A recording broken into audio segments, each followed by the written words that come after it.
solar photovoltaic system was awarded by the Ministerial Tender Board in the sum of $852,180 to the lowest of three bidders. As of 31st of December 2019, the full contract sum was paid to the contractor. Audit examination of the payment voucher, relating documents and physical verification revealed the following. One, the certification of inspection works and the defects liability period were done before the contract was signed. The contract was signed on the 29th of July 2019. Certificates of inspections were done on the 16th of June 2019. Defects liability period, 15th of June 2019.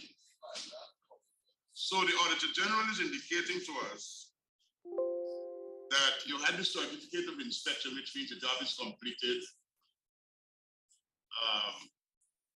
in June. We had the defects liability period up in June, but the contract was signed in July. Could you explain to us what caused this?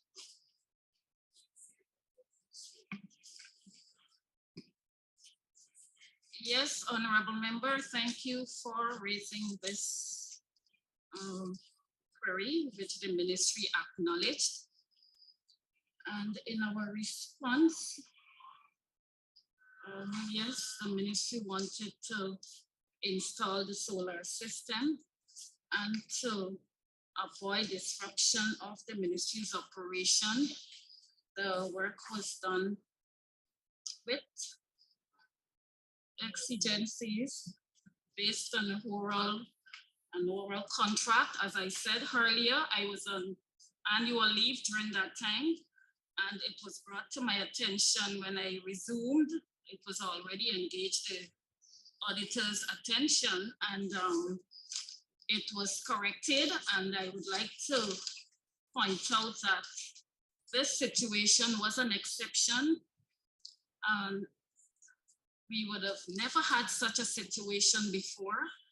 And we have also indicated in our response that there will not be a recurrence. It was the first time something like this happened, and I think we were looking at maybe the staff, the person who was acting on my behalf, looked at the electrical nature of it, right, you know.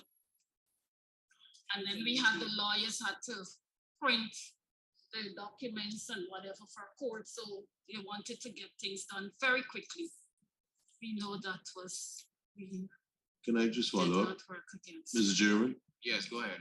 You said there was an oral contract for this to be done. An oral contract between whom and who? Because you said you weren't there.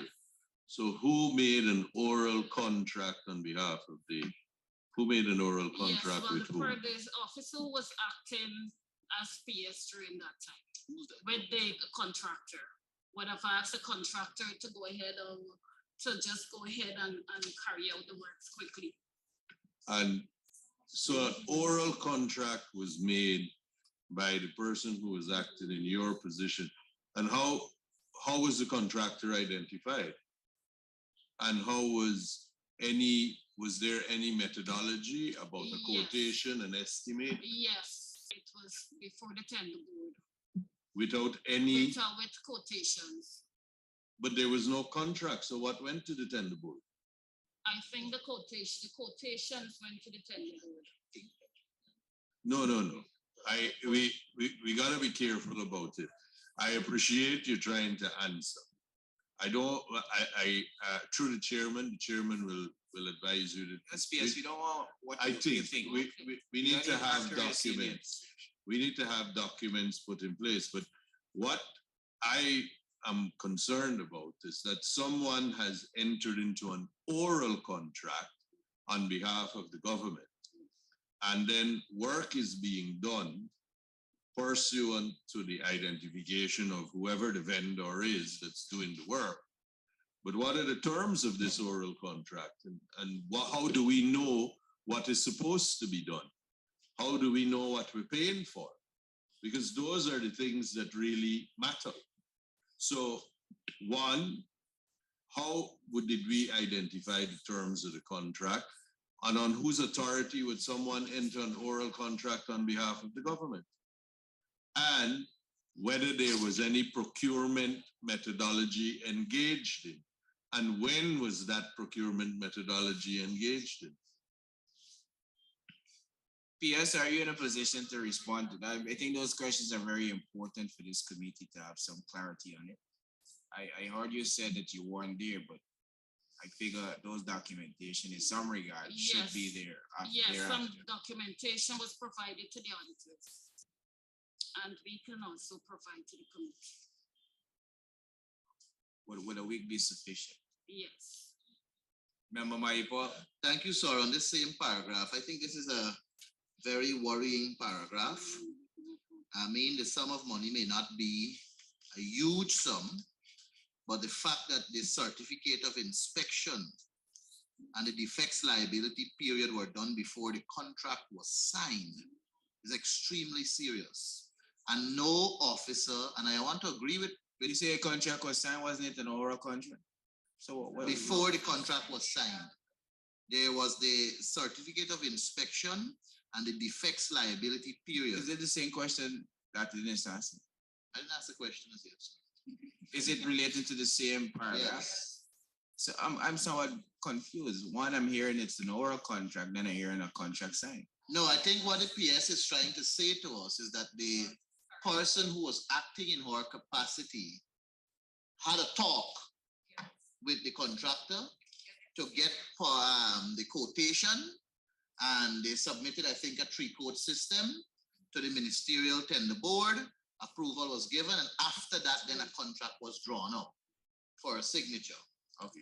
But what is worrying is that the certificate of inspection and the defects liability period were all over, and then a contract was produced for signature. What we want is a copy of the contract, because I need to see, sir, the date the contract was entered into. I would like to also see the clauses of the contract, which I believe are important. I believe we ought to know the date of commencement of the work that was being done and the date of conclusion. And I see that the defects liability period covered 2 days, 15th of June to 16th of June. So there was a 2 days defects liability. I'm not 2 days? Yeah, I'm finding that a little worrying also, that you could have a defects liability of just 2 days. My concern, though, that is greater, is that PS, I know you said that you were on annual vacation leave at the time, and who was the person that was acting in your capacity as PS? You need to put on your mic, please. The ministry's DP, Deputy Permanent Secretary. The ministry's deputy permanent secretary. Does that person have a name? Yes, the person is no longer with us. The officer was transferred to the Ministry of Public Works. So hold on. Does that person have a name? Yes. Should I mention this? Okay, sorry, Mr. Mika Barkay. Okay, and that person you said was transferred from the Ministry of what Legal- year was that person transferred? 2020 last year, 2022, sorry. 2022? 2021. 2021, and it's transferred to where? February. The Ministry of Public Works. The Ministry of Public Works? Yes. Okay, so that officer is still in the system, working at the Ministry of Public Works. Which department? Is she there as deputy permanent? Perhaps the permanent. She Minister of was Public Works would transferred tell as us if the it's a deputy permanent secretary there. Is that person the deputy permanent secretary there still at the Ministry of Public Works? I won't be able to say. Okay, so sir, I believe in the interest that this paragraph is concerning the deputy permanent secretary at the Ministry of Public Works and the person acted in the capacity of PS at Ministry of Legal Affairs, we can perhaps have that person to answer these questions, not to assume or anything, but to get clarity as to why would you, in the capacity of deputy permanent secretary, one of the highest public service office, ought to be familiar with the public service ought to be familiar with the Procurement Act, the Fiscal Management and Accountability Act, the Stores Regulations, the Audit Act, all the acts that speaks to transparency and accountability, facilitate such actions in the line of having a contract signed after the work is completed and even the defects liability period completed. I think we need to get that person to answer those questions. Because the person is, sir, this is concerning. The person is still in the system at the Ministry of Public Works as Deputy Permanent Secretary. So when the current Permanent Secretary of Public Works go on leave, we don't know if she may be engaging in such practice. So I think we need to guide her and provide some clarity, sir. I agree, and the committee can invite the member.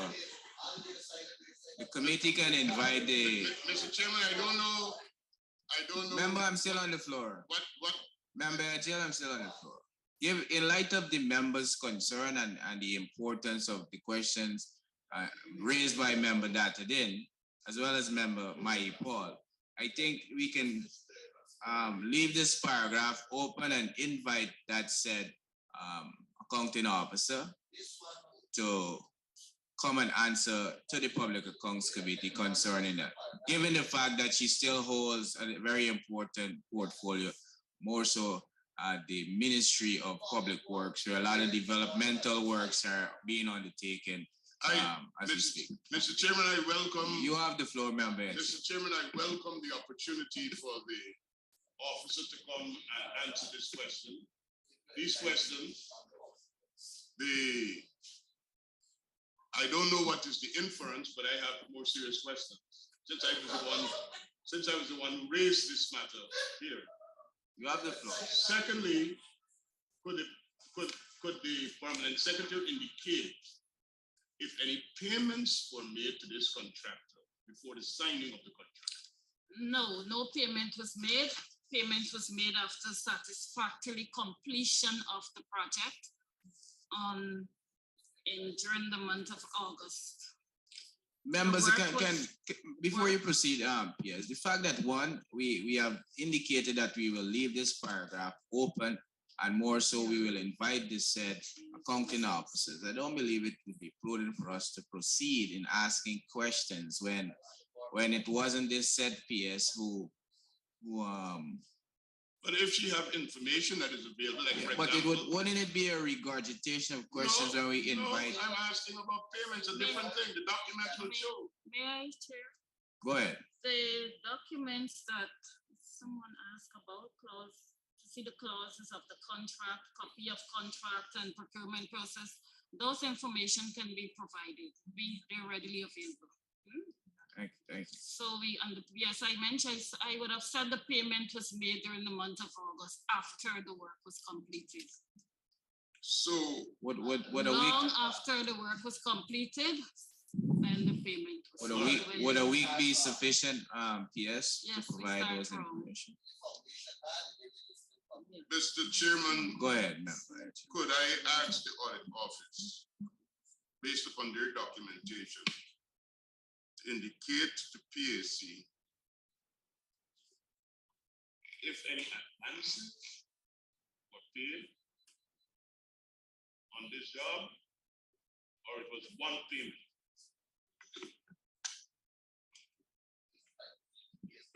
Through the chair, it was just one payment made to the contractor for the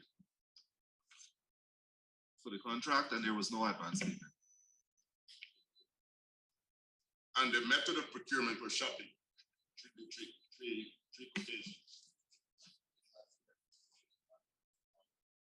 Through the chair, our records are showing that there were 3 quotes. I welcome that. Our records show that there were 3 quotes. 3 quotes. Mr. Chairman, the issue of the defects liability period recorded in the audit report, is this correct? 2 days? Through the chair, that is correct. Based on the certificate of inspection, those are the dates indicated. Is this something unusual or? Through the chair, defects liability period are normally a factor of the nature of the works and so on. And so far, I haven't seen, at least in my time of practice, a defects period for 1 or 2 days. Could you say what was the least you have seen besides this new revelation of 2 days? Mr. Chair, the least I have seen, again, based on the nature of works and the scope, would have been, I would say, like a month that I've encountered. Okay. Sorry, on that same line, is there a policy or a rule or a direction that speaks to if a work is, if based on the scope of the work, that it specifies the defects liability period? I know that for, like for infrastructure work to the extent of building roads, bridges, and so on, they have a duration 6 months, 1 year, and so on, which is a practice. But is there a rule that specifies that you can't go below this amount of days or above this amount of days as a defects liability period? Through the chair, the defects liability period would be stated in the contract, and the contract would dictate that period, again, based on the scope of the works, as mentioned by the honorable member. So remember, it's the type of contract that you're executing also. It may be design build, it may be maintenance, it may be some kind of works that involves equipment that might have to be commissioned and tested and so forth. So the type of contract that you use to administer that particular contract would dictate the defects liability period. So we know, sir. Is that influenced by international standards? Well, the standard, Mr. Chair, the standard bidding document would govern what those periods are. Like for Government of Guyana contracts, we have our standard bidding documents. For international contracts, you may have the FIDIC type of contract or JCT, and they would guide us and specify what periods we can use. So, sir, yeah, I was going to ask the question that I know that many, if not all, permanent secretaries, and in this instance, an acting permanent secretary, who's now at Public Works, may not have the technical skill, and they ought to be advised by their technical officers on how to, or what period and so on may be necessary. So in this instance, would you agree that it's an engineer that would have to provide that advice to the, at the time, DPS concerning the defects liability period?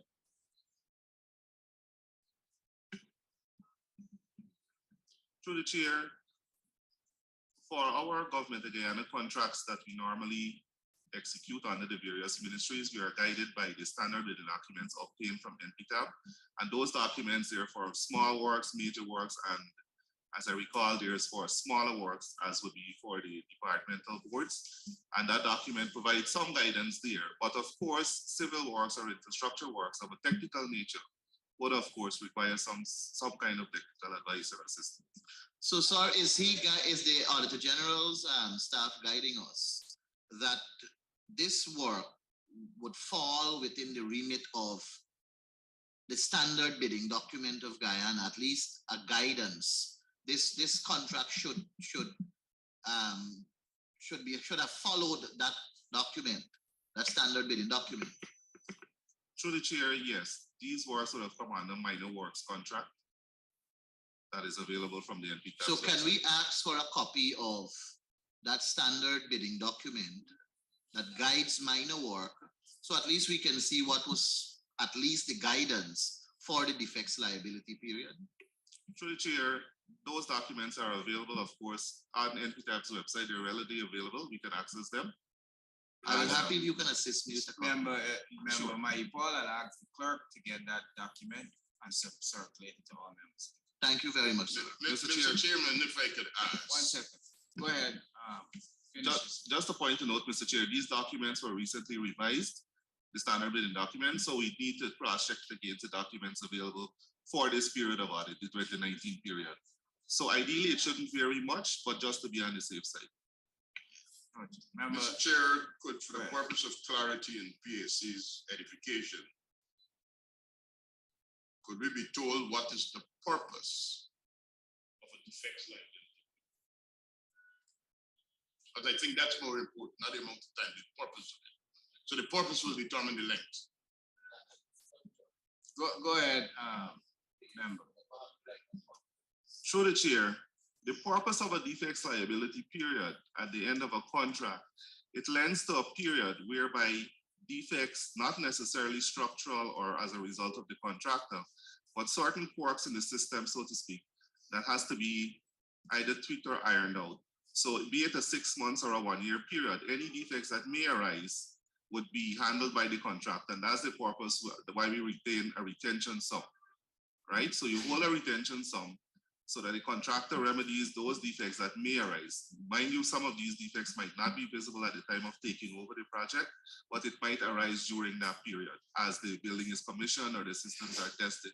If in the event the contractor fails to remedy those defects, you can always use a retention and have same done. So in a nutshell, the defects period is for defects that may arise during that defects liability period. Maybe unseen at the time of taking over, but can come up subsequently. And it's there's usually a punch list that goes at taking over based on your inspection of the finished work. If there are any observations there, you might pick up that maybe a bit more painting has to be done or something finishing works needs to be tidied up. That's normally stated as a punch list, but normally you would include that defects, you would include a write-up in that certificate stating that defects visible at the time and which may arise during that defects period. Thank you. Member Mike. So yeah, I just wanted to clarify, but during this defects liability period, if there are defects, it's the contractor's, the contractor is responsible as his expense to fix unless it is caused by some unforeseen reason that is by no means his fault. Then the government or the agency that contracted him will probably do a variation and add more money to get the work done. Am I getting that correct?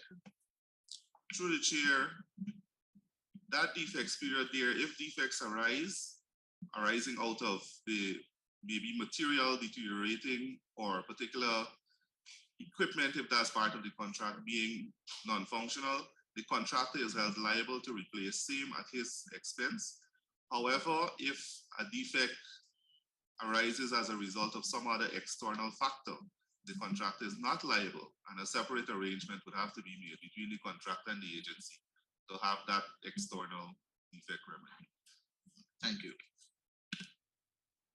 Yes. This contract that is being examined, Permanent Secretary, was done at the ministerial board level. Could you tell me who's the chairman of the ministry? Was the chairman of the ministerial tender board? The permanent secretary, sorry. No, sorry. The permanent secretary is the chair. Permanent secretary. Yes, of the tender board. Yeah, well, I still had to sign. I think I would have signed. Yeah, I would have signed that award. They would have probably bring it to my house. Yeah. So let me make it very clear, Mr. Chairman. I have no interest in defending anyone on this matter, and I'm responding directly to the continuous rehearsing of Mr. Mahaipal. Mr. Mahaipal doesn't have the floor, sir. You have the floor. DPS is at the Ministry of Public Works. I did not appoint her. Good. But the PS indicates to us that you have minutes of this tender board meeting. Yes, we're supposed to have that. And was it when you came back from leave or before you went to leave? Honorable member, I really cannot remember right now. So you will provide that for us? Yes. I don't know if the auditor can assist us at the moment. Yes, if It they is can, with I'd the be auditor happy. because we would have provided it, submitted those Yes, documents to the okay, auditor.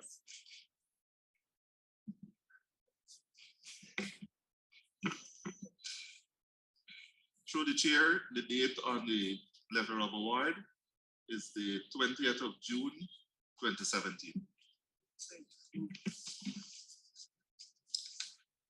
20th of June, 2017. Yeah, whenever the PS is on leave, currently I'm on leave, and the ministry would normally send because only the chairperson can sign the award. So I would attend meeting and sign off the awards. 2017 or 2019?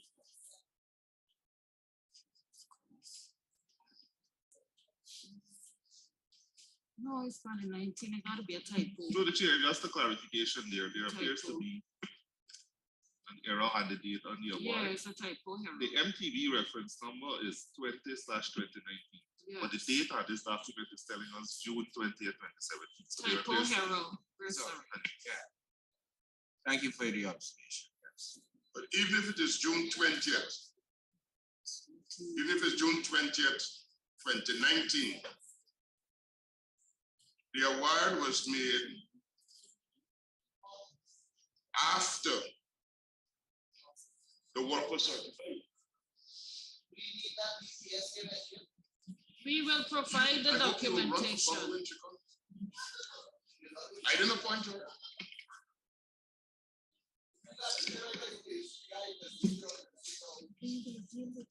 Yes, yes, I said we'll close it off today. We'll deal with it now. You don't have to close. yes. Members, do we have any additional? Okay, well, go ahead, sir.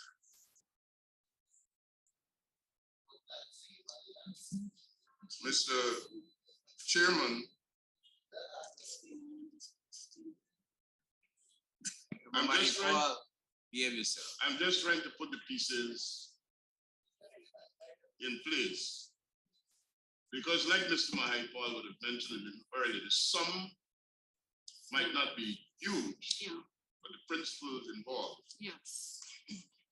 This Auditor General has told us by way of his report, the certification of inspection works was done on the 16th of June, 2019.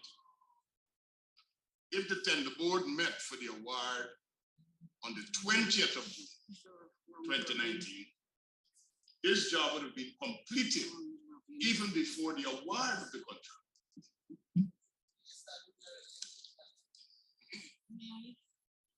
Yes, I'm asking. Go ahead, PS. Yes, I heard what you said, and we acknowledge that the ministry here.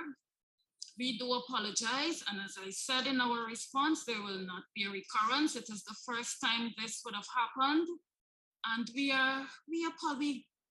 greatly apologize to this honorable house. So I'm asking that we just close this matter. We will provide whatever You're- documentation. We will provide all documentation that is needed. We will send that to the house through the chair. To the PS, I hear you, but your request unfortunately cannot be accepted until members are concluded asking to their satisfaction. So our conclusion will only be at When the we time when we invite- cross-examine the Yes. DPS and the Ministry of Public Works. Like I would have proposed that we should leave this paragraph open. Mr. Chair, I and still have continue the questions for the permanent secretary that she can answer, because every question that I have asked her, she have the information, and the deputy permanent secretary will come, and I will have questions for her. No. She wasn't acting at my ministry, she was acting at legal affairs. Yes, Madam Permanent Secretary. Yeah. So,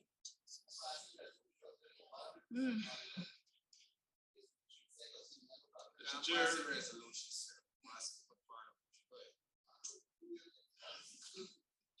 so we have a situation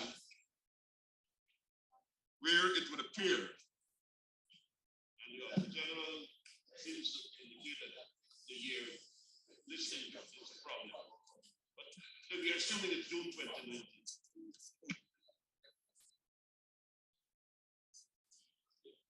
It would have meant that the Ministry of Legal Affairs would have engaged in 2019 a contractor on credit.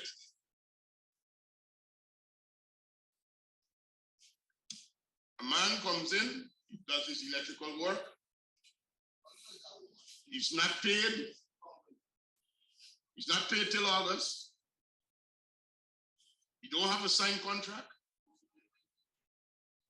The work is done before the matter goes to the tender board.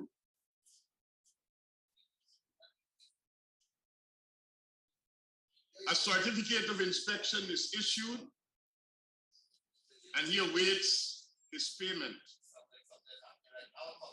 Are you aware of the Fiscal Management and Accountability Act as it relates to engaging credit?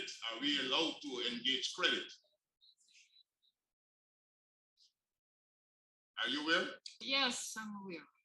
Good. As I said, we do apologize. Then the next question I have you written a letter of reprimand or sanction to the officer who presided over this matter? No, I did not.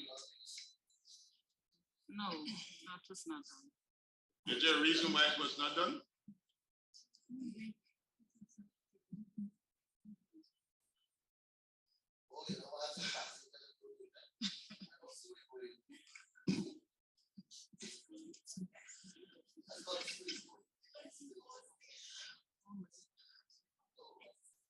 PS, Yes. is there any written correspondence or disciplinary, any disciplinary action taken? None was taken. We spoke about it, myself and the entire admin team.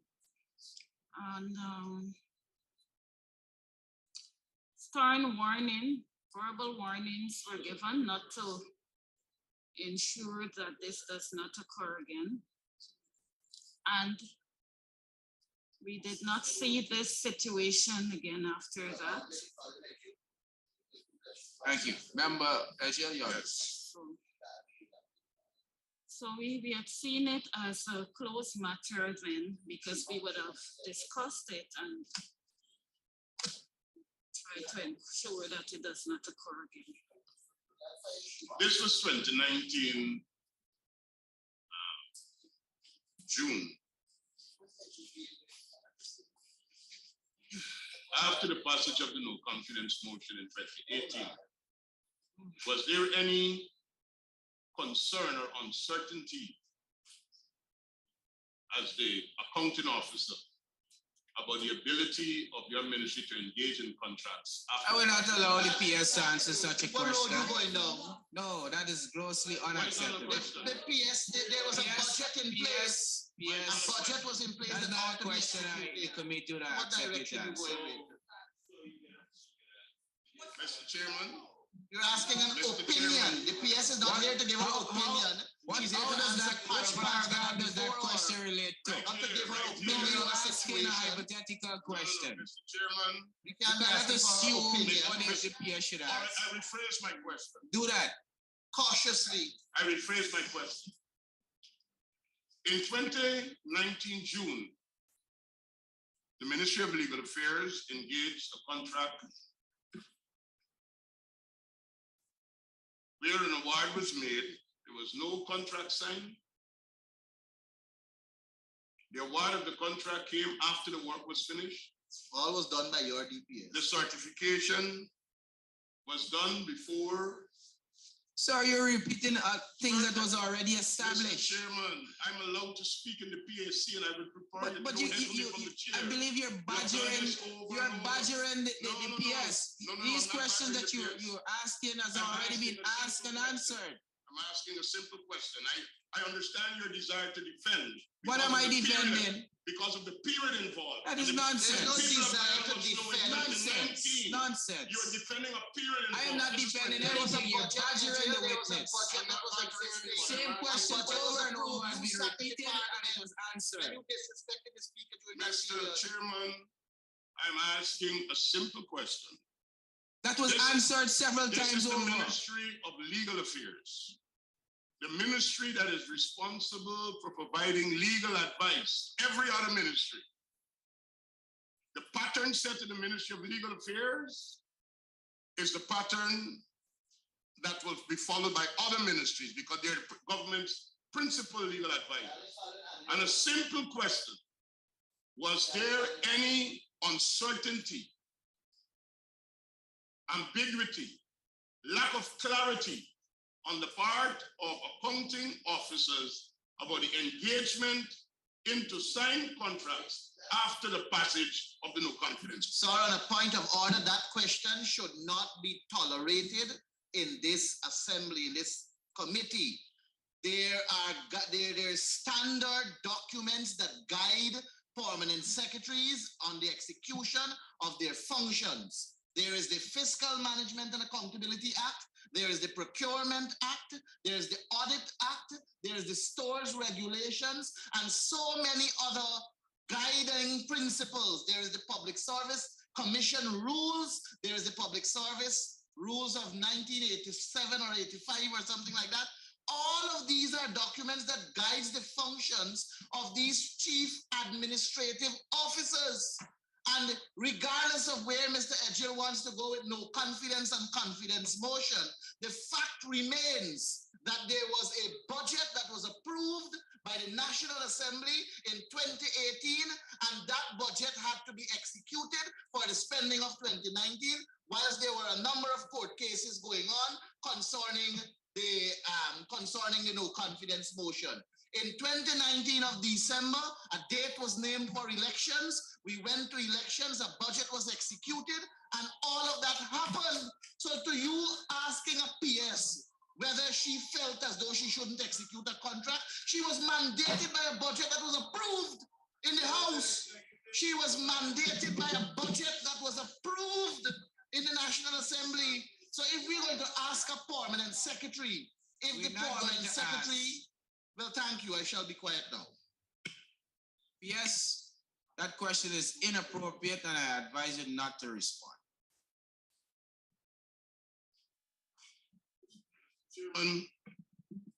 While you have the prerogative of the floor. You have it now, sir. Right, I said while you have the prerogative of the floor as chairman, unilaterally you cannot decide who answers and who speaks here. I can direct. No, you cannot. I can, and I will continue to do so. Your question is grossly inappropriate. And who do not speak. Your that. question is inappropriate and it will not be accepted. So we've had this matter dealt with before, you know. We had this matter dealt with before. And I understand the exuberance and the excitement of members of the opposition because they were in government in 2019 and we're examining 2019. And I'm asking a simple question. Ask sensible questions. The answer could be anything, but I have a right to ask the question, and I'm insisting. Questions. You have the right to insisting ask. that the chairman of this committee do not exercise the right of a judge to rule me down. Decisions of this committee. Question is inappropriate. As the chairman, I have to give guidance, and I'm saying your question is grossly inappropriate. You cannot ask the member to ask hypothetical questions. By the standing orders or by the rules of procedure where my question is inappropriate. Your question is a hypothetical question. No, it does not relate to the paragraph. Which paragraph? Asking questions. There was great concern Which in this paragraph? country. Where is it in the paragraph? I'm saying there was great concern in this country about the legality of the government. Who are the officers have pressure or not about executing contracts when there was a big question in Guyana about the legality of the government. The execution was no confidence motion. That question was being answered in the court of law. Exactly. And no PS can't have an opinion in a matter that is before the court. Can I have the floor, sir? Member, I don't know why you have the floor. Thank you. Sir, I believe that the correct way to go about this is for us to actually establish what we're examining at this point. And I believe it is clear that at the level of the PAC, we do not question policy positions at any matter. The audit office does not have the mandate to go and audit anything as it regards to any policy level. The audit office goes out there and audit based on the guidelines as highlighted by Mr. Maipaul. And when this document that we're looking at today is presented to us, we can only follow through based on what is here before us. This is the Public Accounts Committee. This is not a cabinet debate or anything like that, in which we based on feelings and opinions, and if somebody felt this was like that. And so it's whether or not you followed the official guidelines being presented there for you as an accounting officer. But I do want to also, for the purpose of the responding individuals here, the accounting officer, I do want to also let those individuals know that at the level of the PAC before, and I'm going to remind this committee that when we were examining the Ministry of Health, Public Health, it was the PS of Public Health that told the committee when he was not comfortable in answering certain questions, and this committee found that as acceptable at that point in time. And I believe that the accounting officer could say, once any question is put to the accounting officer that does not follow through under the line of any accounting procedure being breached, or any question that is outside the realms of accounting, then that officer also reserved the right, as we have facilitated before, to say that I'm not comfortable to answer that question. I think that is what we've accommodated before, and I believe that the accounting officer needs to be advised so that it can just be, the matter could just be as is. I take your lead, and that's why we reject the member's question. It cannot pose hypothetical question or ask accounting officer what is their opinion. So the question is inappropriate, and the accounting officer is so advised not to answer or proffer an opinion in a response to the member's inappropriate question. Mr. Chairman, I agree with Member Finance. If an accounting officer is not comfortable in asking a question, she can so say that has happened before. But it don't stop me from asking my question. Right. Nothing that makes you uncomfortable will be put. I'm going now to paragraph 1049. I'm going to paragraph 1049, and 1048 remains open until the Deputy Permanent Secretary comes. That's agreed. I know you would like that. 1049. The sum of 207.21 million was budgeted for others, 6284, for the period under review, that's 2019. According to the appropriation account, amounts totaling 199,678 million were expended. An audit examination of the records of the ministry revealed that despite having a Solicitor General, 1 Deputy Solicitor General, 2 Assistant Solicitor General, and 6 state councils in its employ, amounts totaling 99.143 million were expended on legal fees, retainer agreements to the law firms, to 3 law firms, and 7 external attorneys at law. A special audit is being conducted, and a separate report will be issued upon completion. First question.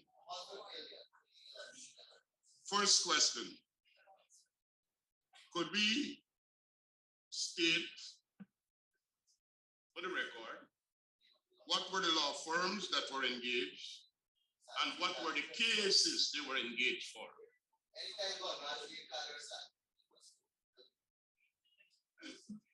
PS, do you have that information readily at hand?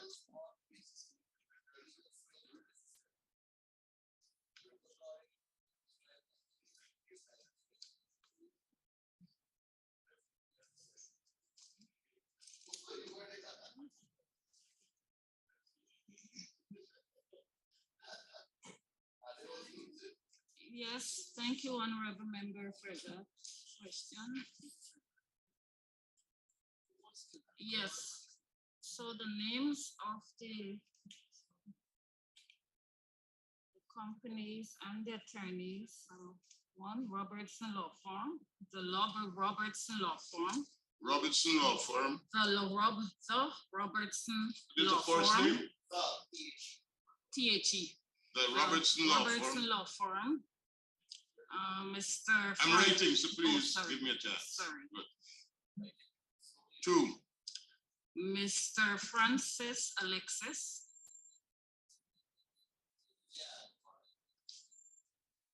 Yes, can you call out all the names and I'll ask the clerk to make a copy and give the honorable member. So he doesn't have to write. Mr. Chairman, I asked a question, I'm writing. This is important for my follow-up question. Please. Go ahead, please, number 3. Yes, Mr. Courtney Coy. Mr. Courtney Coy. Coy. C-O-Y-E. Mhm. Or Courtney, C-O-U-R-T-E-N-A-Y. Mhm. Okay. Yes, Mr. Maxwell Edwards.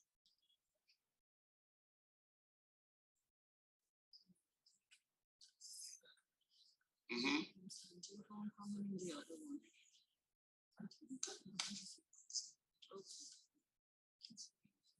Also, these are the names I have right now.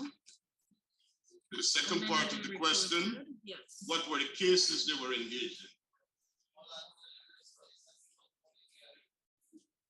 So that's what you have at the moment.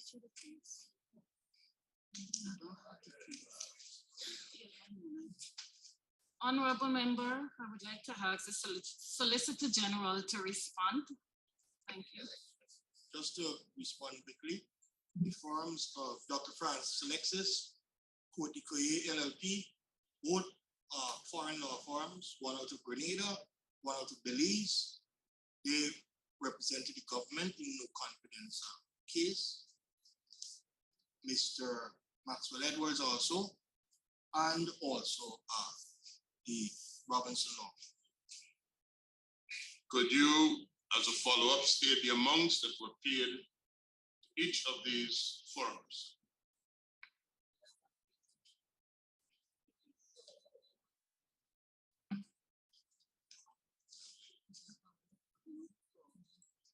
Honorable member, I am sorry, we do not have all of the amounts, the payments at this time. That information can be provided, but again, all those were submitted to the auditors. I don't know if the auditor can assist us at this time. KG, do you have those information that you can lend some assistance to the committee? I may have missed 2 names, I don't have all. So in total, the sum is 99,146,000. Yeah, that's stated in the report. 42. So was it individually? Yes, but was paid to each individual. Okay. Courtney Chiney, $34,104,400.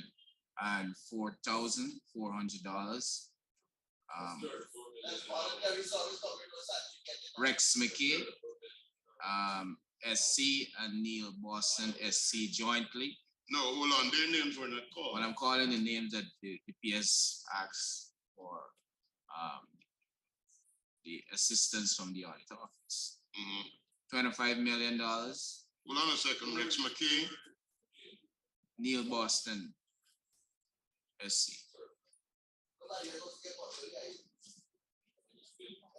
30 million. 25 million.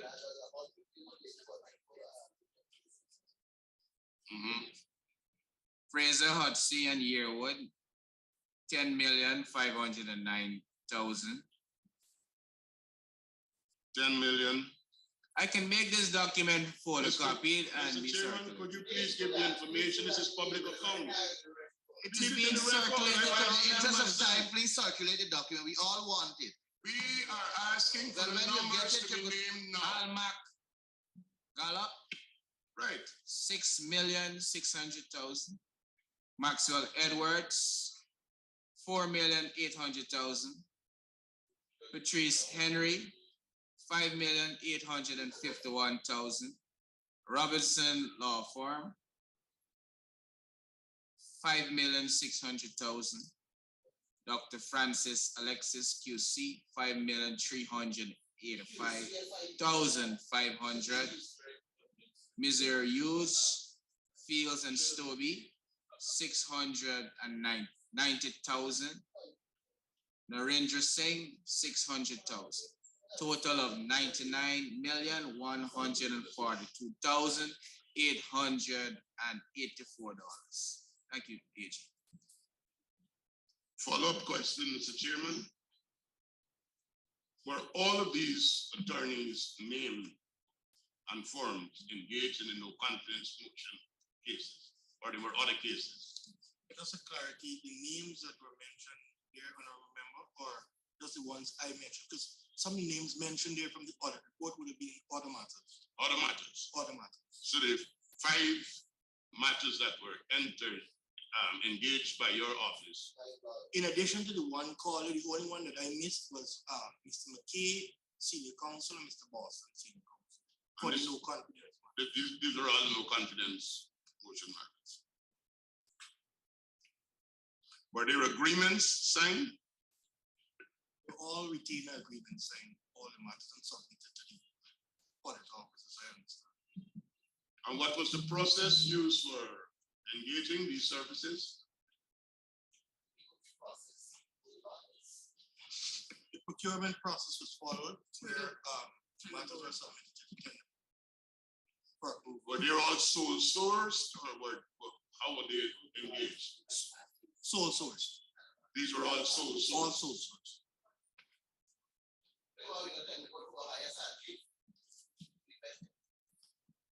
I tell you, I was winning. I was on the other side. Could I ask the accounting officer to indicate to PAC if she's aware of the Procurement Act and under what circumstances and matters a service or an item could be sole source? Could you advise PAC if you're aware?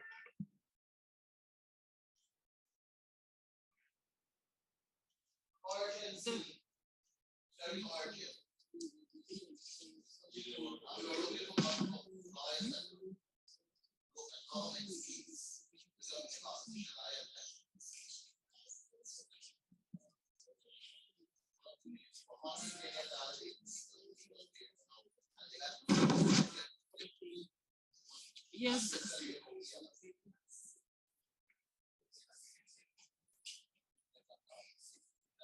Yes, PS. Yes, the Procurement Act caters for sole sourcing. I cannot say exactly the specific paragraph at this time. I'm just checking to find out if the sole sourcing of these lawyers satisfied in your understanding the Procurement Act. Yes, member. Did you have tender board approvals to these, or Yes. these were ministerial board approvals? To tender board. If it was, yes, once it's above the ministerial limit, the national tender board would have. And what was your ministerial limit at that time? 1.5. Huh? 1.5. So all of these have to go to the tender board. Yes. And in the submission of your request for approval, what was the circumstances that were stated? Why you needed to have these lawyers, even though, as the Auditor General said, you had a Solicitor General, Deputy Solicitor General, 2 Assistant Solicitor General, and 16 counsels. What was the rationale stated? Because a tender board award comes as a result of a memo coming from the procuring entity requesting sole source. Yes, I cannot recall exactly what the content of our memo or letter, the content in the memo or the memoranda or letters that were sent to the tender board for approval, recommendation for approval. Can I? Yes. Can I follow up, Chairman? Go ahead, Sanj. The persons who, this is the Solicitor General indicated, were in matters for the no confidence motion. Were these for specific matters, meaning specific court cases? When you say specific, you're talking about just one A particular. versus B. Yeah, most of these persons were just in relation to They were in relation to it. the The only difference you will find is that you'll find that some of the members, the lawyers we identified here, might have represented the government maybe at the Court of Appeal level and another person at the level of the CCJ. All right. So, Same matter. so in every one of those matters, the Attorney General appeared. The Attorney General appeared, the Solicitor General appeared, the Deputy Solicitor General appeared, the Assistant Solicitor General appeared, but these were specific matters requiring specialized expertise, as is the case even now.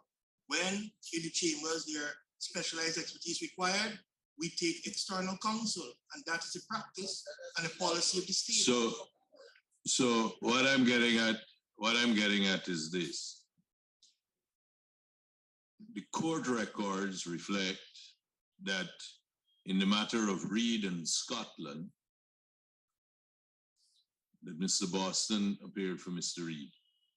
Boston appeared for Mr. Reed. Right. And in all of those series of cases, Mr. Boston only appeared for Mr. Reed. I am not sure, I can't say. So can you give us, or can you tell us, in the individual cases, who were the attorneys appearing for? Because what it appears is that Mr. Boston is appearing for Mr. Reed, but he's a private citizen and he's being paid by the state. That's in keeping with your best practice. The better thing for me to do yes. is undertake to provide those documents before I perjure myself. We would appreciate that. Now, in the record reflects that Dr. Francis Alexis only appeared in a single matter at the level of the Court of Appeal. Court of Appeal. But in those proceedings, again, can you provide us, you might need some time to do so, that he was not only on record for the Attorney General in that matter, or was he only on record for the Attorney General? My recollection is that he was only on record for the Attorney General, not any other person. Right. Now, of the other names that were mentioned and the other attorneys that were mentioned, would you be able to identify for us? I guess you may not have that information, or do you have the information here as to the matters that they were appearing for? Matters external to the no Well, confidence? firstly, I'm asking about the ones that are involved in the no confidence. What were the cases that they were appearing? But we would like it to be identified which parties they were appearing for, and then external to the no confidence motion, the ones that were there, the parties that they would have been appearing for. Sure. We will undertake, if we are granted the leeway to do so, to provide those documents. Would a week be sufficient? 1 week should be sufficient. Okay. Now, if I could just go back briefly, there were 3 law firms that were retained and 7 external attorneys at law. But unless, from both the list that the chairman assisted us with, and from what you said, PS, from what you said to us earlier, I didn't count 3 firms and 7 external attorneys at law. Can you just confirm what is that? Because paragraph 1049 says 3 law firms and 7 external. So we're understanding to mean that there were 3 firms and there were 7 individuals. We heard the firms of Robertson Law Firm. LLP, and I believe they might have categorized Dr. Francis Alexis As a firm? As a firm. But then we also heard Fraser Husty and we heard Stowe. Yes, that's why when that name was mentioned, they might be involved in. Okay, so there might have been other matters, but so the 3 firms you mean were those, but the 7 individual attorneys would be who? But may I ask if the auditor can please assist? The 3 firms, yes, the auditors have the names of the 3 firms and the names of the 7 attorneys. Can you assist with which we just the names would of have those three mentioned. forms? Yeah.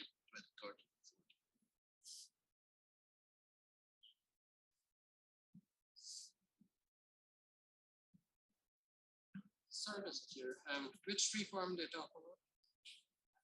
Sanjay, could you repeat your questions? Paragraph 1049 makes reference to 3 law firms and 7 external attorneys at law.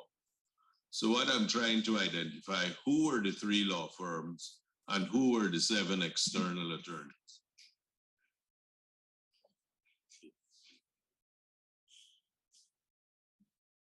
AG, you have the information? Yeah, but that's read it back. Okay.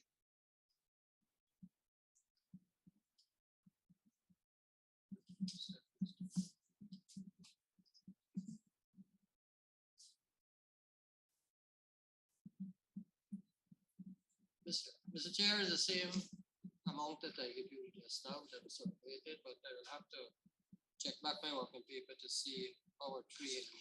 So if I remember, you got.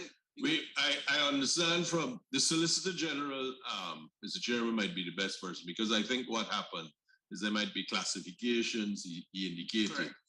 where they were treating So as, so Monday, we could await that information. Just for clarity, don't want all to be considered as lumped under no confidence, because persons Yes, might be separate. retained for other matters correct. way before that and so on. So I just want to present that information as separate, who represented who and in what matters. So once the time is given, we can undertake. Would a week be sufficient? A week will be sufficient. Okay, thank you. Mr. Chairman, we leave the paragraph open until we get it back. Certainly, those 2 paragraphs. Member Maipo. Sir, I'm on the same paragraph, even though we are leaving it open. I just want to seek some clarification. When one reads this paragraph, what comes to mind is as though the spending of this sum of money totaling $199.678 million in 2019 is something very strange, because the Auditor General went on to say, I did not disturb you, comrade, don't get me started, right? You have the floor, Member Maipo. An Ignore audit the memo. examination of the records of the ministry revealed that despite having 1 Solicitor General, 1 Deputy Solicitor General, 2 Assistant Solicitor General, and 6 state councils in the employ amounts totaling 99.143 million were expended on legal fees, retainer agreements to 3 law firms and 7 external attorneys at law. My first question to the PS, do we currently have a Solicitor General at the Ministry of Legal Affairs? Yes, honorable member. Do we have 1 Deputy Solicitor General? Yes, Do we have 2 Assistant Solicitor General? we have 1 now. 1 now. 1 recent. And how many state councils do we have now? 13. 13. Total 1 day. 12. 12 state councils. So there's a significant increase in the legal team at the Ministry of Legal Affairs in 2023. I was going through the budget of 2021, and if my memory serves me correctly, the answer that was provided to line item 6284 is that line item caters for legal fees and the likes. And I recognize that in 2021, $105 million were spent on this line item, notwithstanding there being a Solicitor General, Deputy Solicitor General, Assistant Solicitor Generals, and so many state councils. I saw in 2022 that a budgeted sum of 122 million was there, but the expenditure in 2022 amounts to $224.546 million. And this is the line item that caters for legal fees and so on. And I see that in 2023, there's a budgeted sum of 682 million. And I asked my colleague to assist me with 2013 and 2014, because as I said, when I read this paragraph, what comes to mind is like there was something strange that happened. And if I am correct, can you clarify, or the Solicitor General clarify, if this is a normal practice, that even though the ministry would have a Solicitor General, Deputy Solicitor General, Assistant Solicitor Generals, state councils, if it's a normal practice of the ministry when defending matters against the government, if it's a normal practice for there to, and for the government through the Attorney General's chamber to engage external law firms and external attorneys at law to assist in their cases.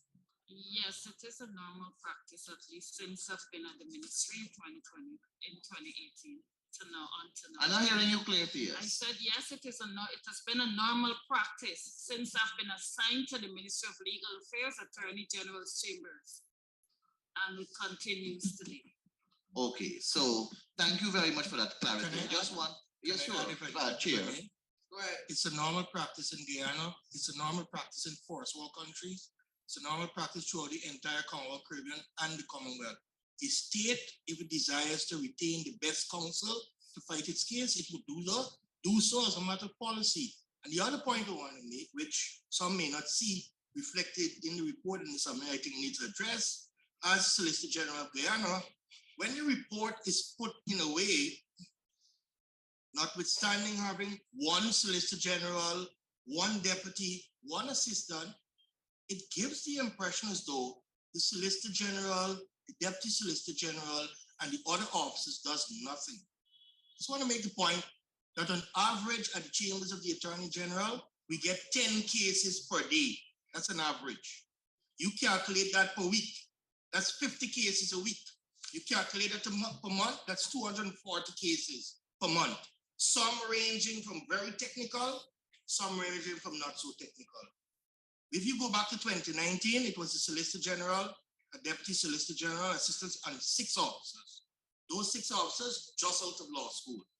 It's impossible, I'm telling you, members of this committee, to manage chambers of the Attorney General with only 6 at a time. For whatever reason, the point I'm making is that when you look at the level of litigation that the state faces now, it's an unfair for when it is flagged that you have a Solicitor General, you have a Deputy Solicitor, because what is not reflected there is the volume of work. That is not flagged here. And the reality is, every time Parliament passes a law and creates another department, it has legal problems. The Attorney General office has to address that matter, notwithstanding whether there's a 5-star, 2-star. That is not addressed. So when it is flagged in this way, I need to make the point, as the Solicitor General of Guyana, it's unfair for me and my staff when I see them working day in, day out, working from the Cooperative Republic of Guyana. And this is not about politics. This is about whether it's a PPP government or a APNU government. It doesn't matter. The point of the matter is we're professionals. We're there to do our work. And all we appreciate is the fact it's not flat like this. You know how much work I put into all the matters on a daily basis. It's not reflected there. But when it's put like this, it seems as though the government has to spend so much of money hiring external counsel, notwithstanding you have an SG, notwithstanding you have a deputy, notwithstanding you have an assistant. We have increased the capacity. We have increased the capacity at the chambers of the Attorney General by 13. But look at the data. The 13 that we have, it's just out of law school. I have to take them in arm and take them every day. It will take time for them to develop the caliber that we're looking for. I am not a senior counsel. I wouldn't profess that I know everything. Sometimes you need a lawyer and a particular expertise to aid the state. Whether now we have the oil and gas industry, we don't have the expertise in our chambers to deal with that. I will be the first to tell you that. So you want to go and hire a law firm to assist you with oil and gas, you have to go externally. But I can tell you, Mr. Chair, honorable members, it will be reflected in other reports that there is a solicitor general, there's a deputy, there's an assistant, and yet you're hiring private. We have to. There's no other choice. And the compounded issue is that we cannot attract the type of persons that we want because our pay scales are low. That is a reality that every Guyanese has to face. That is why they're up for contract. And if you can't offer them a contract, they go. And if you can't find people, you have to hire external. It's a perennial problem that we have to address as a people. I just wanted to make that point because it's flat every time. I have to go and defend it. And half the time it's not reflected in the amount of work the chambers put in, my staff put in, that, notwithstanding that they're very young, they fight every day in the courts of the state. And it's not reflected that way. Thank you.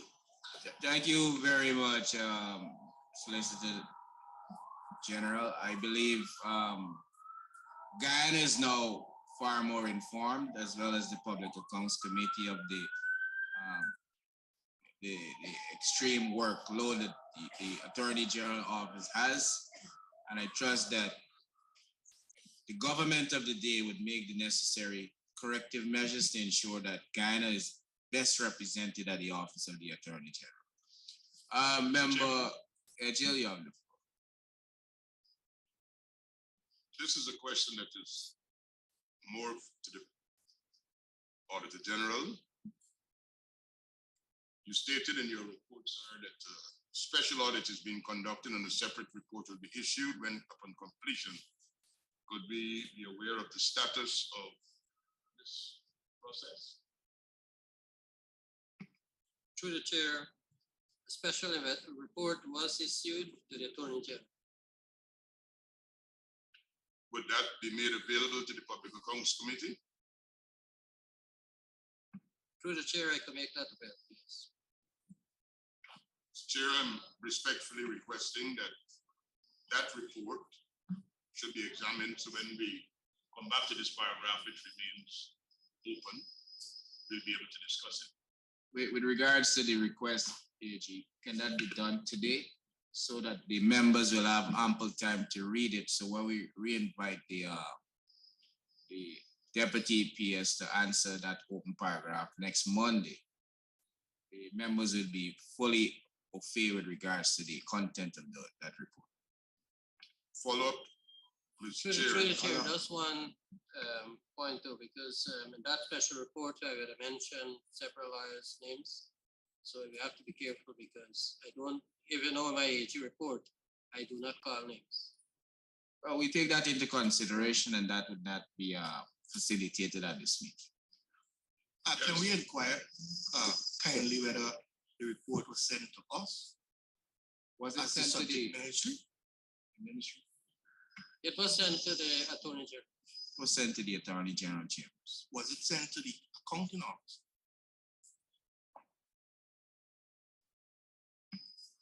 No, it was not. It ought to have been sent to the accounting office for the ministry also. We'll ask the AG to make that available when he's sending it to our members. Member Maipo, yeah. I'm still on the floor, sir. Go ahead. Go ahead, member. This is amazing.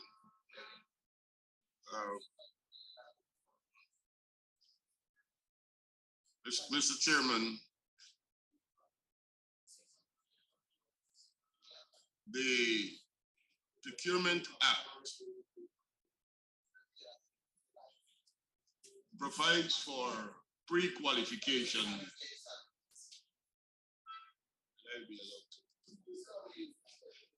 You are being allowed. You have the floor. The Procurement Act provides for a pre-qualification process. I've listened to the Solicitor General, who passionately expressed that the Attorney General chambers will be required from time to time to retain and engage counsel. Is there a pre-qualification process that is involved, that you have a pool of people who are pre-qualified, expertise in particular fields, that at a particular time of the case, you can be able to go to, or how is this done?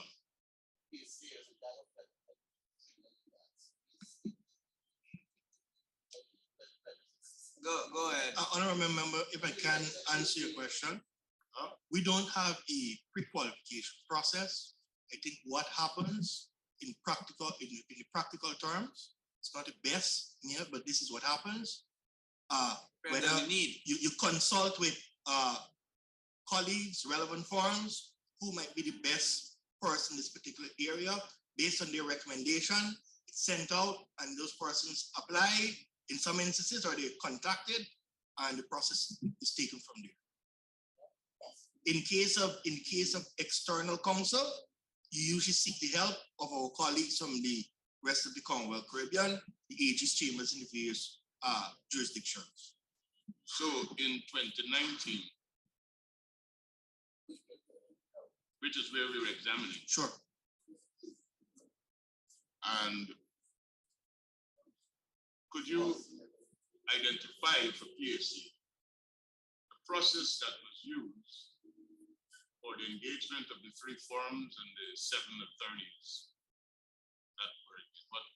I'm assuming, I'll tell you what I assume is the same process. So, member, I appreciate you want to tender an assumption, but we don't want to entertain assumptions. Let me tell you what I know. Yes.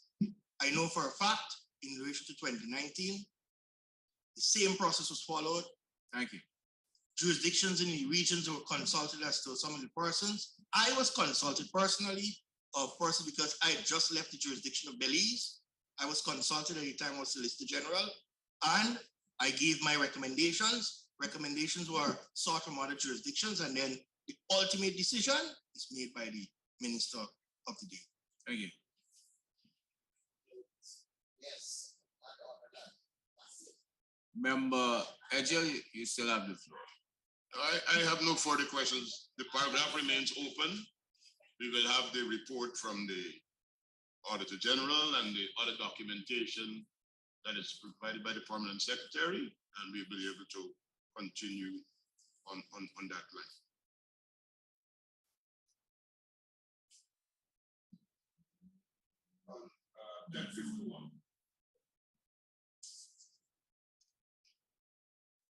Go ahead. And this is the Justice Sector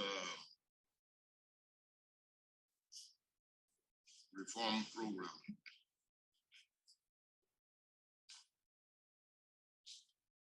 Could we have an understanding of what led to the extension of the disbursement period being extended to 2024?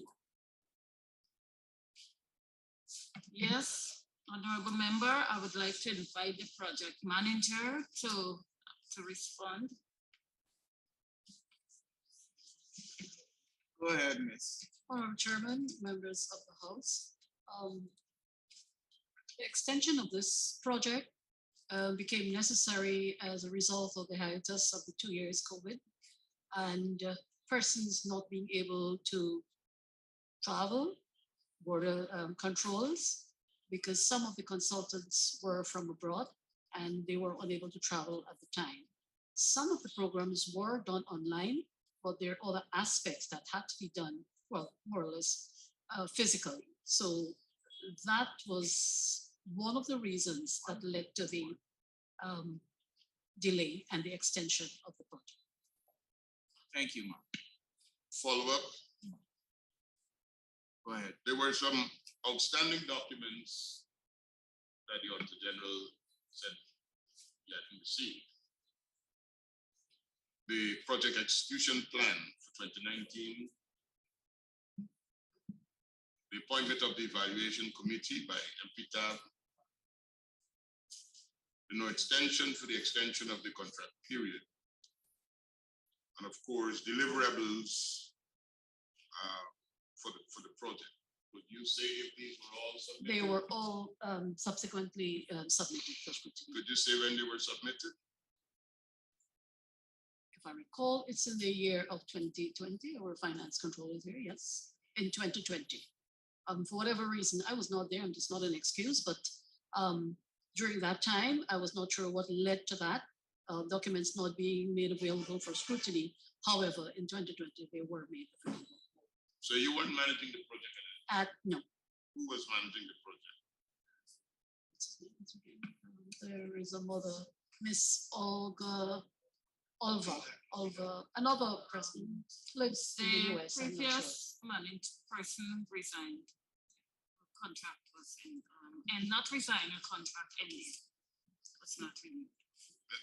Mr. Chair, I would ask the accounting officer if she's aware, or her staff, that every time we extend a contract, it's a cost to the state. We have to pay commitment fees, we have to pay other fees to the external agency. So did you make any inquiries why the state had to be incurred additional expenditure? Why would you execute this project in time?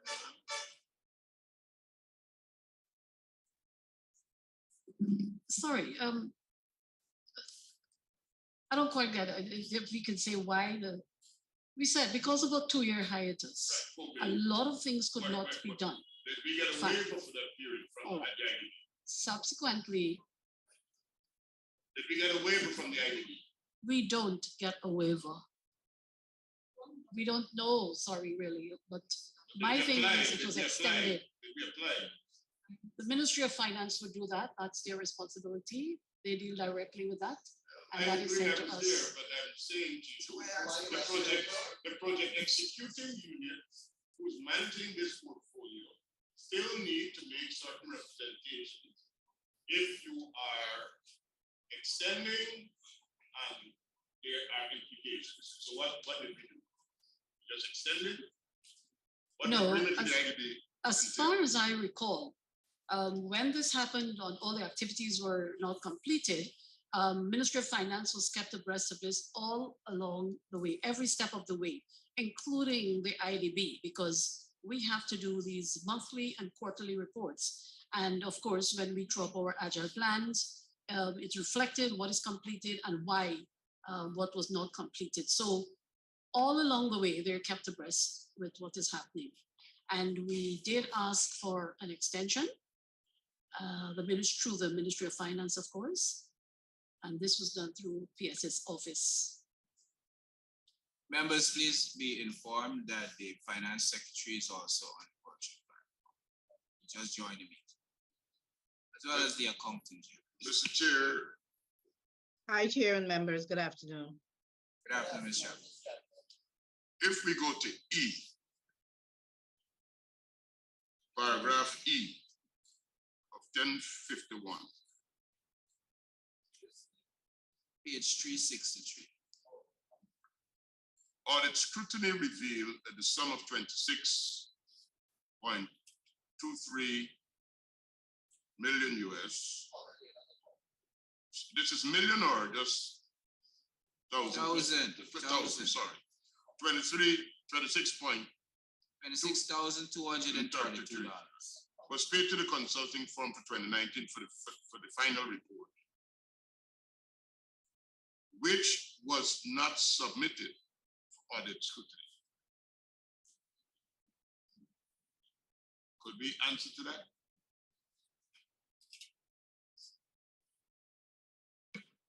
It was subsequently presented. But the Auditor General report comes out in September of the following year. So could we be advised when this was submitted? Because if it was paid in 2019 and the report is not completed and the report is completed in 2020, it means that somebody was paid for a job that they didn't do at the time. That's why I'm asking, when was it submitted? This report comes out September of the following year. So September 2020 we were at. And at the time of the submission of that report, the consultant is paid for final report and it was not submitted. Yes, can we have an idea when was the ministry in receipt of the report?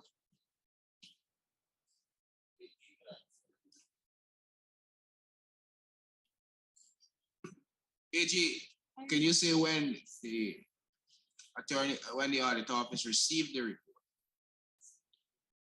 Mr. Chair, first of all, I'd just like to say that the IDB audit is a separate opinion audit that I normally do. So what I extract here is just an extraction out of that report.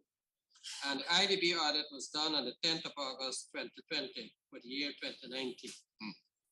And the AG report for that year for 2019, I think was issued in December 2020 because of COVID, honestly.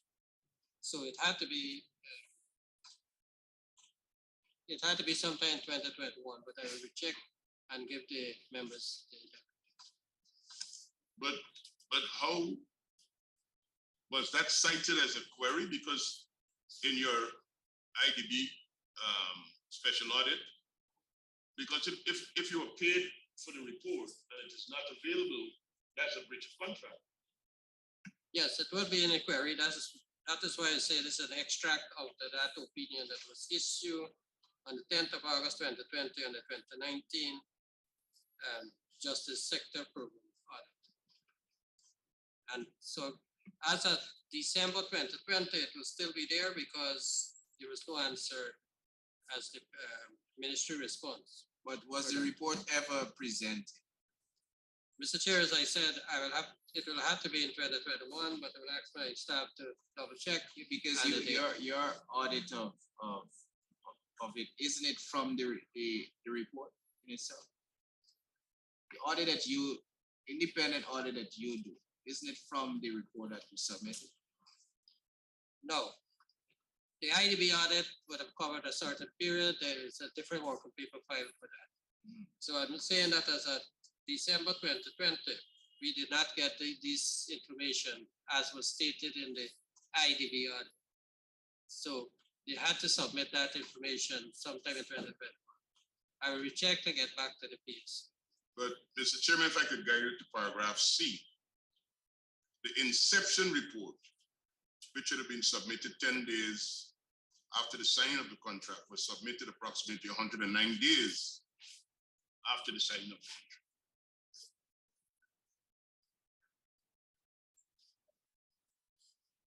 In 2018, the contract period had expired and there was no addendum to the contract at that particular time. So I'm trying to understand if somebody can give me some clarity. The IDB have very strict rules about how we disburse, and you can't disburse funds if a contract is like extended. Did we have a revolving fund that we were paying from, or it was coming direct from the IDB?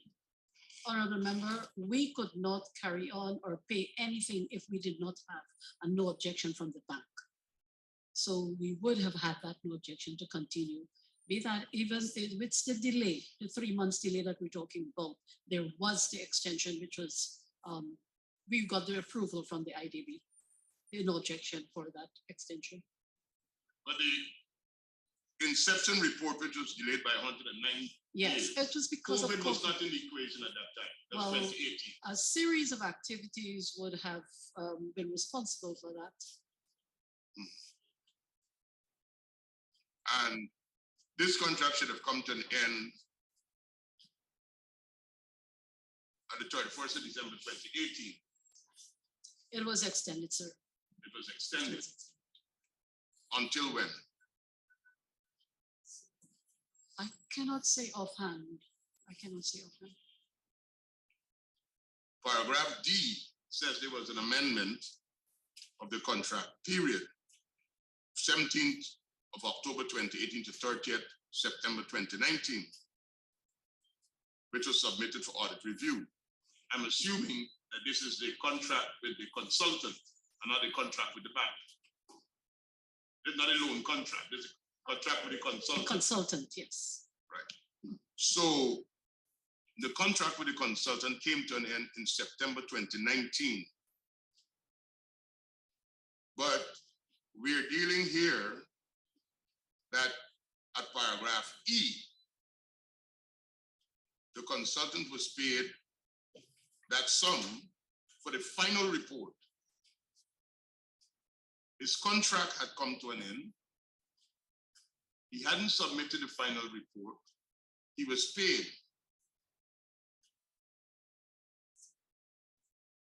Could we say when the contract period was extended to with this consultant?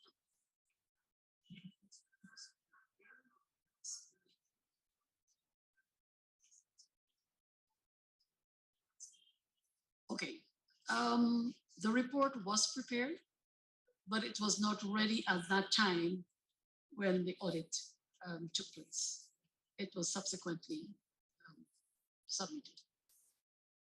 But the audit office just indicated to us the It was not- finalized report was the 10th of August, and he submitted his report in December of 2020. So that report came sometime in 2021 as alleged. I'm not sure it would take that long to, I don't know, something is a little off about the dates here. All right, Because they may not have presented for scrutiny at that time, but subsequently it was done. Because there is no way under the whatever that we can that's the actually only pay, reason why I'm asking the question. right, that we can that's pay why I asked without the the final question. report If you had a revolving fund or you were drawing directly from the resources at the bank, directly, and if you're drawing directly from resources bank, the bank wouldn't release money unless there's a unless we have all And you have no those objection. in place, yeah. contract. So that's why I'm asking the question. So could the Auditor General explain to me what was the dilemma here, what was his finding?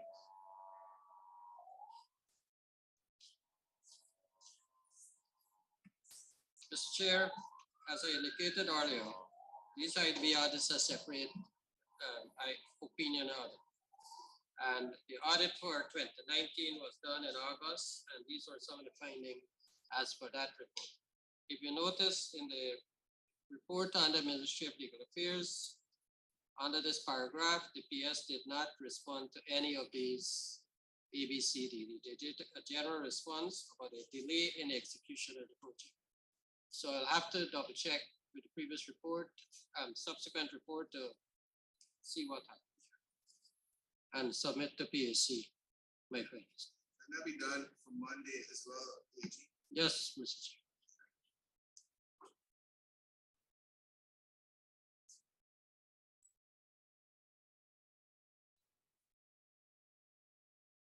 Mr. Chair, honorable member, I just wanted to indicate that duty calls at 1:30 for me and at 2:30.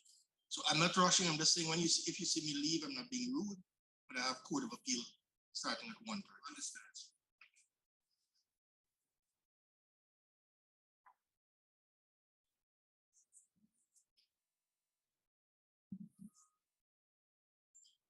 Members, do we have any additional questions for this agency?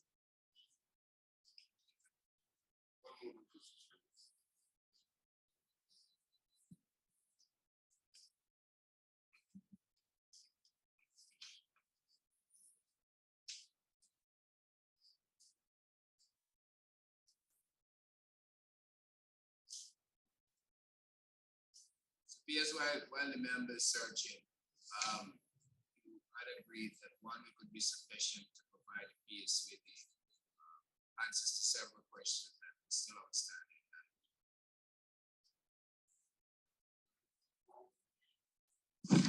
Would the committee allow the former deputy PS for the ministry alone to make an appearance, or do we invite the entire group in again? She have to come with the team. Because the questions pertaining to this paragraph is for the said PS, the deputy. Yeah, but you need to come with the team. You're examining Ministry of Legal Affairs. The questions will be put to the permanent secretary who will ask the DPS what happened at that time. To explain, that is the process. Even if the permanent secretary comes, even if it was a former permanent secretary comes, the question goes to the accounting officer, who then yields to that person to answer the question. That's always been the practice here. Anyway, the committee will make a determination Because if we sorry. of just when one minute. to re-invite this agency. Okay. At 10:54, Mr. Chairman, could we get an update of what's happening here with the rents owed by the occupants of the First Federation building?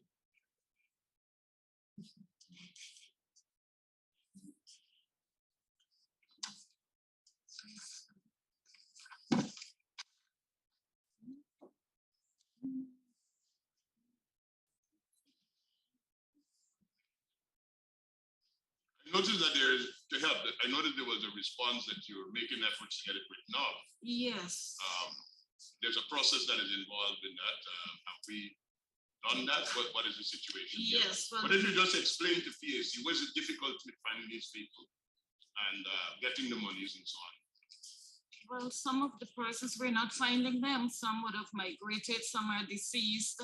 And we wrote the Ministry of Finance, and then we were advised that the amount we're trying to recover will exceed the amount Legal of fees. the cost that we're gonna be paying in legal fees, filing and all of these things. So we wrote asking the Ministry of Finance approval to just write this thing off. And was that process concluded? We're awaiting a response. So it will come up again in the next year's report until that time. We pray not. When did you write?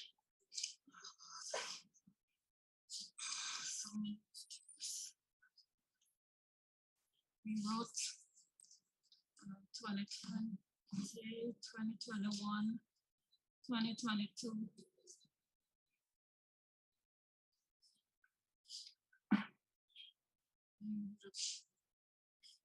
Because the auditor is looking at me. I would have given him copies of our request to Ministry of Finance, but a few letters were sent out. Could we get the dates and these letters were written? Reminders. The Accountant General is listening, so I would like her to hear that the Ministry of Finance was written, the FS is in the meeting. I'd like them to hear that the Ministry of Finance was written and no action was taken. So could I get the dates? On the audit officer. Can the FS, with respect to the efforts made by the PS for this to be written up, can the FS or the Accountant Generals give us an indication of where we are with respect to this request from the agency? 2010 to 2012. FS? The chair, Go ahead. all of those requests for write-off goes to the finance secretary, so I'm unable to answer that question. But I'll follow up with FS's office to validate what the PS has just alluded to. Oh, well, from all indication, the FS appears to be online, but so we'll come back to that. Thanks, Chair.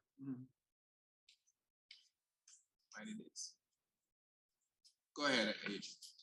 On our records, the last date that this matter was dealt with was September 15, 2020.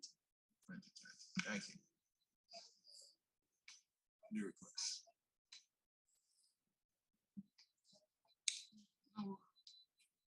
The request for the rental to be written off. 2020, not, sorry, 2021, 2022 reminders. Yes, we would have sent letters last year. So the answering staff for the audit office, could you state your name for the record, please? My name is Fiona Kingston, audit manager. Audit manager, thank you. Just one question, Mr. Chair, if I Go could, ahead. because we're looking at the matter here from for these outstanding amounts for the year 2010 to 2012. You know, we're in 2023, so I find it alarming and very concerning that several correspondence were sent from the level of the ministry, and that matter is not dealt with as yet, because I think that will create somewhat of a backlog. So I definitely want to hear what the FS has to say on this matter, if there's any particular reason that it was not dealt with as yet, because we're looking at it's over 13 years. Chair, sorry, I was away from the computer. Sorry about that. I'm trying to restart it in the office. I don't know if you could just in summary remind me about the question. Repeat the question for me. I'm very sorry that I have to ask you to do this. If I could just, for the benefit of the FS, FS, we're looking at the prior year matters, and this is a paragraph 1054. It says at the time of reporting amounts totaling 3.445 million, representing rent owed by the occupants of the First Federation building were still outstanding for the years 2010 to 2012, as shown below. And there you have a table of the breakdown from 2010 to 2012. So the response that we got from the accounting officer before us, FS, is that they wrote several times requesting this to be written off. And my question is there any particular reason at your office level that this was not even responded to? Because the impression that I'm getting is that a response was not even given to the ministry's requests. The chair, I received the requests. I reviewed the requests, and we will soon make a decision on it. Because of the amount, I cannot. But FS has said light it up. So what I will do, Chair, is this.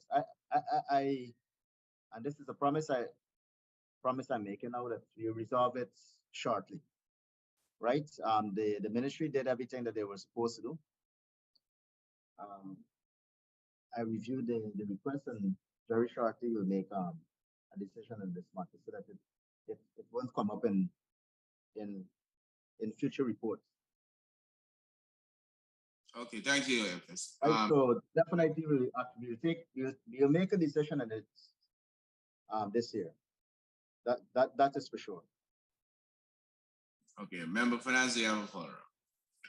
Not a question, but I think that I understand the gravity of the work at the level of the FS, but I do advise that such matters, be dealt with a little bit more priority, because what we want to avoid is it being repeated in every audit report moving forward. It just adds more volume when a matter could be dealt with. Yes, I think the FS is fully aware of that, and he has committed to getting that issue resolved before the year concludes. Members, do we have any additional questions for this agency?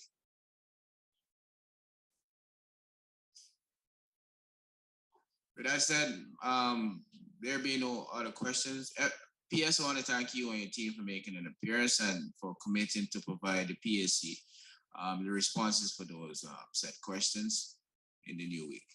With that said, do have the best of what the rest of the afternoon has done. Thank you very much. Very much. Members, we will break for 4 to 5 minutes lunch before we resume. Thank you.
This land is all I know. We're gonna make it somehow. We will bend like a bow and never break. Our fathers came here and they lived and died here.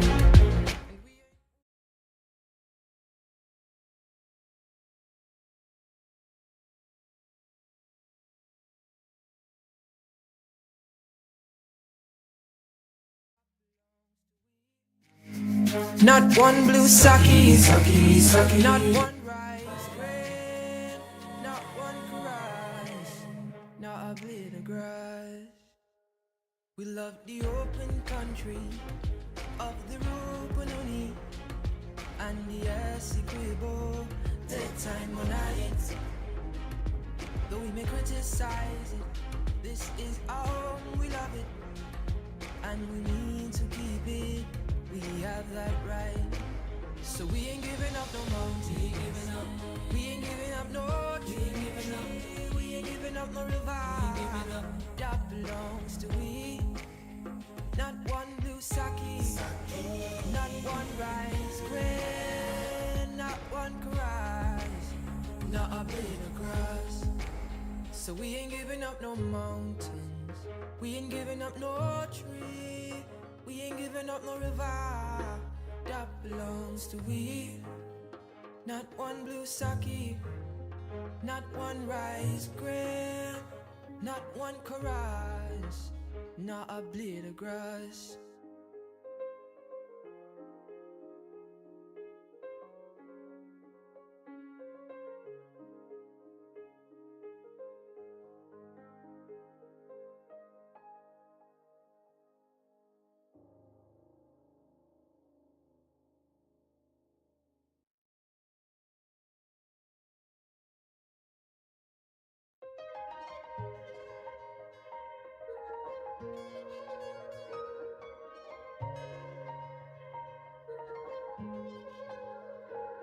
We are a peaceful people. Struggle is we struggle, and we don't look for trouble. Just ask around. But when outside faces from foreign places talk about taking over, we ain't backing down. We ain't giving up no mountains. We ain't giving up no tree. We ain't giving up no river. That belongs to we. Not one blue sake. Not one rice grain. Not one chorus. Not a blade of grass. This land is all I know. We gonna make it somehow. We will bend like a bow and never break. Our fathers came here, and they lived and died here, and we ain't moving nowhere. Make no mistake, 'cause we ain't giving up no mountain. We ain't giving up. We ain't giving up no tree. We ain't giving up no river. That belongs to we. Not one blue sake. Not one rice grain. Not one rice. Not a blade of grass. We love the open country of the Rupununi and the Essequibo, daytime or night. Though we may criticize it, this is our home, we love it, and we need to keep it. We have that right. So we ain't giving up no mountain. We ain't giving up. We ain't giving up no tree. We ain't giving up. We ain't giving up no river. We ain't giving up. That belongs to we. Not one blue sake. Not one rice grain. Not one chorus. Not a blade of grass. So we ain't giving up no mountains. We ain't giving up no tree. We ain't giving up no river. That belongs to we. Not one blue sake. Not one rice grain. Not one chorus. Not a blade of grass.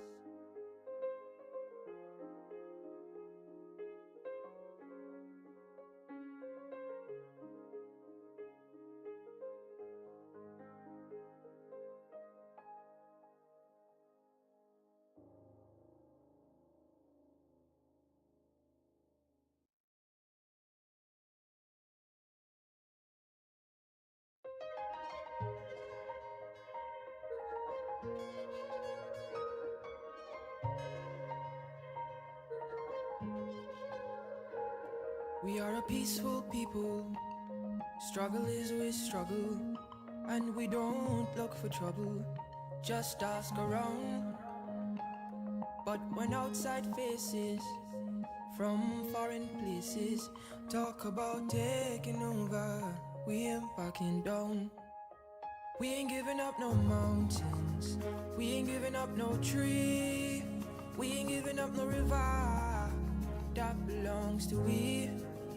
not one blue sake, not one rice grain, not one karage, not a blade of grass. This land is all I know. We gonna make it somehow. We will bend like a bow and never break. Our fathers came here and they lived and died here, and we ain't moving nowhere. Make no mistake, cause we ain't giving up no mountain. We ain't giving up no tree. We ain't giving up no river that belongs to we. Not one blue sake, not one rice grain, not one karage, not a blade of grass. We love the open country of the Rupununi and the Essequibo, the time when night. Though we may criticize it, this is our home, we love it, and we need to keep it. We have that right, so we ain't giving up no mountain. We ain't giving up no tree. We ain't giving up no river that belongs to we. Not one blue sake, not one rice grain, not one karage, not a blade of grass. So we ain't giving up no mountains. We ain't giving up no tree. We ain't giving up no river that belongs to we. Not one blue sake, not one rice grain, not one karage, not a blade of grass.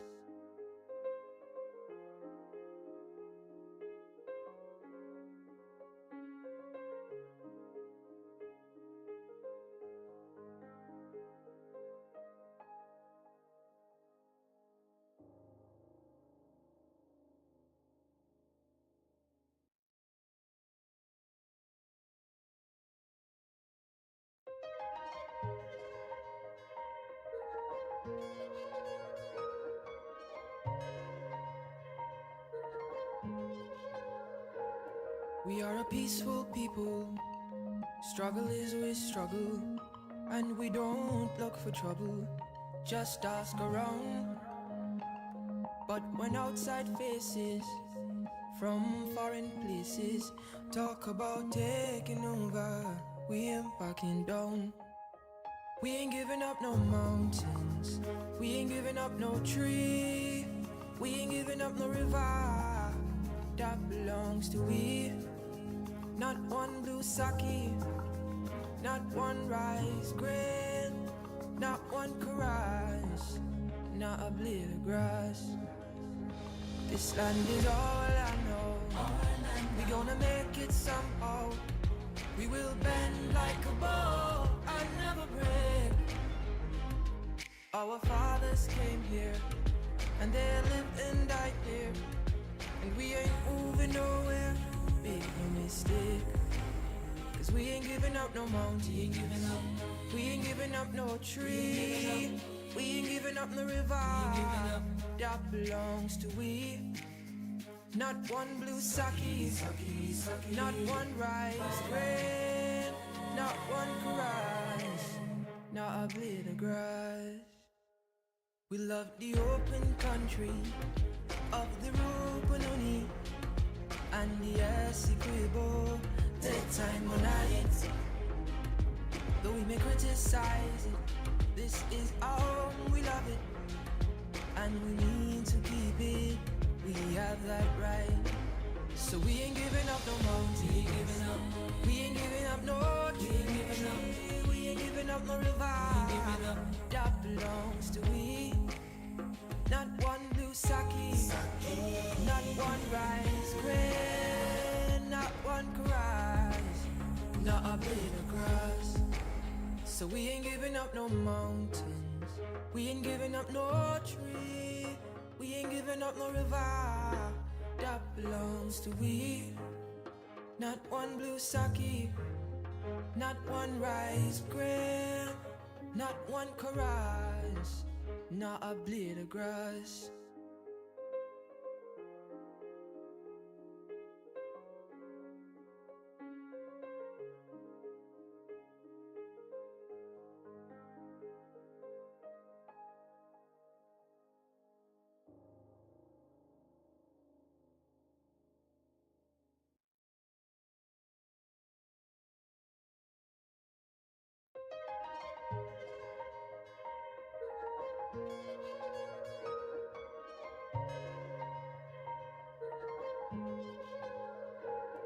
We are a peaceful people. Struggle is we struggle, and we don't look for trouble. Just ask around. But when outside faces from foreign places talk about taking over, we ain't backing down. We ain't giving up no mountains, we ain't giving up no tree, we ain't giving up no river that belongs to we. Not one blue sake, not one rice grain, not one caress, not a blade of grass. This land is all I know. We gonna make it somehow. We will bend like a bow and never break. Our fathers came here and they lived and died here, and we ain't moving nowhere. Big mistake. Cause we ain't giving up no mountain, we ain't giving up no tree, we ain't giving up no river that belongs to we. Not one blue sake, not one rice grain, not one caress, not a blade of grass. We love the open country of the Rupununi and the Essequibo, the time on night. Though we may criticize it, this is our home, we love it, and we mean to keep it. We have that right. So we ain't giving up no mountain, we ain't giving up no tree, we ain't giving up no river that belongs to we. Not one blue sake, not one rice grain, not one caress, not a blade of grass. So we ain't giving up no mountains, we ain't giving up no tree, we ain't giving up no river that belongs to we. Not one blue sake, not one rice grain, not one caress, not a blade of grass.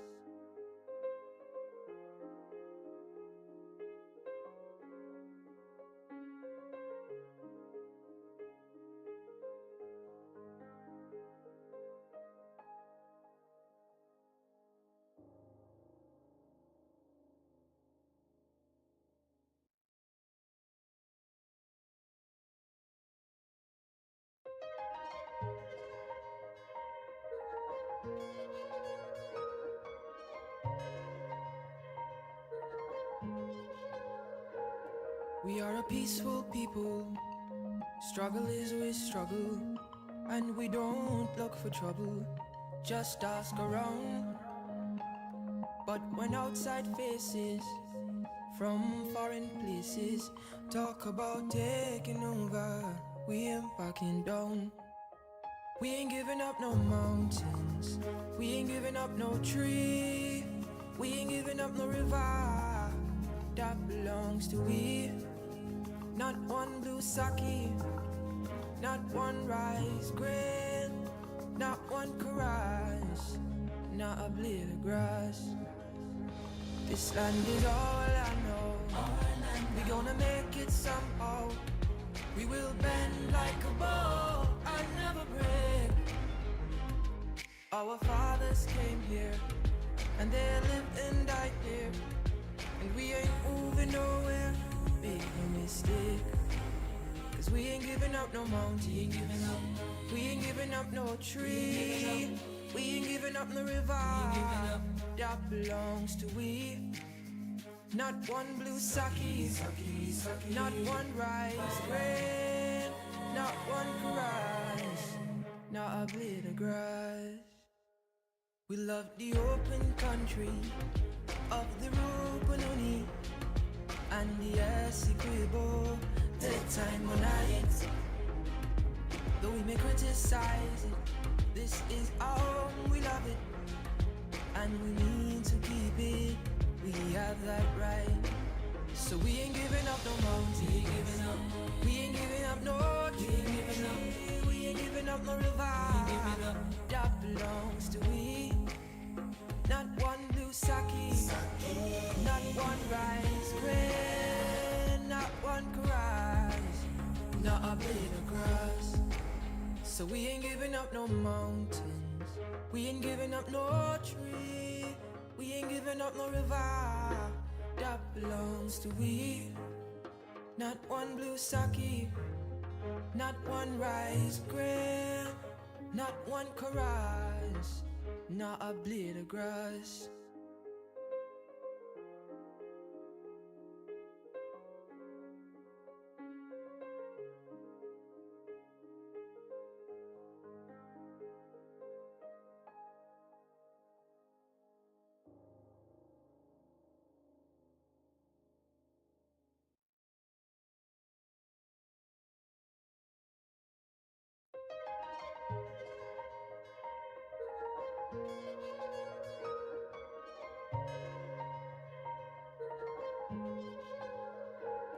We are a peaceful people, struggle is we struggle, and we don't look for trouble, just ask around.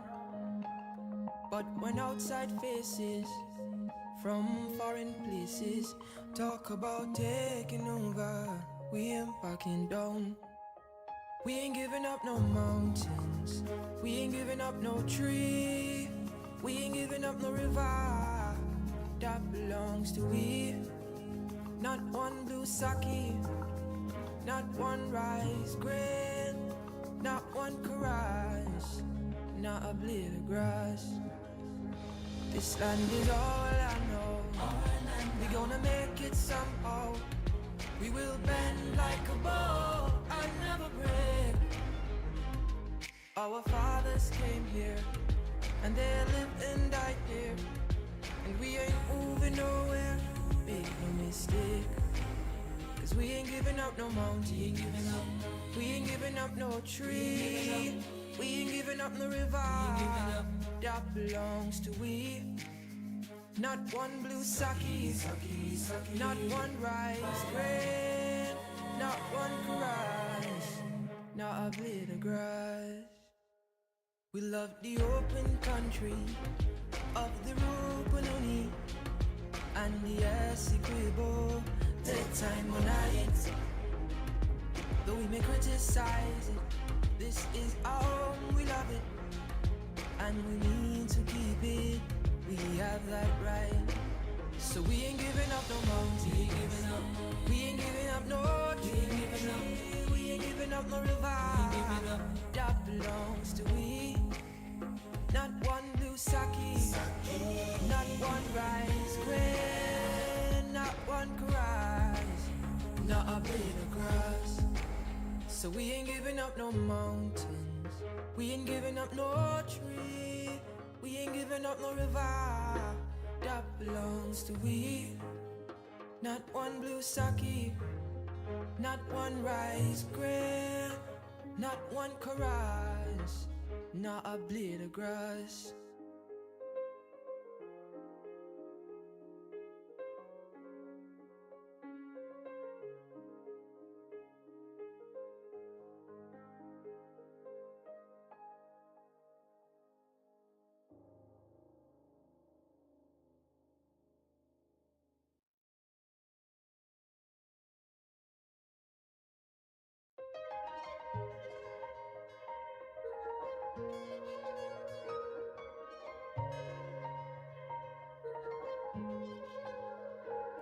We are a peaceful people, struggle is we struggle, and we don't look for trouble, just ask around.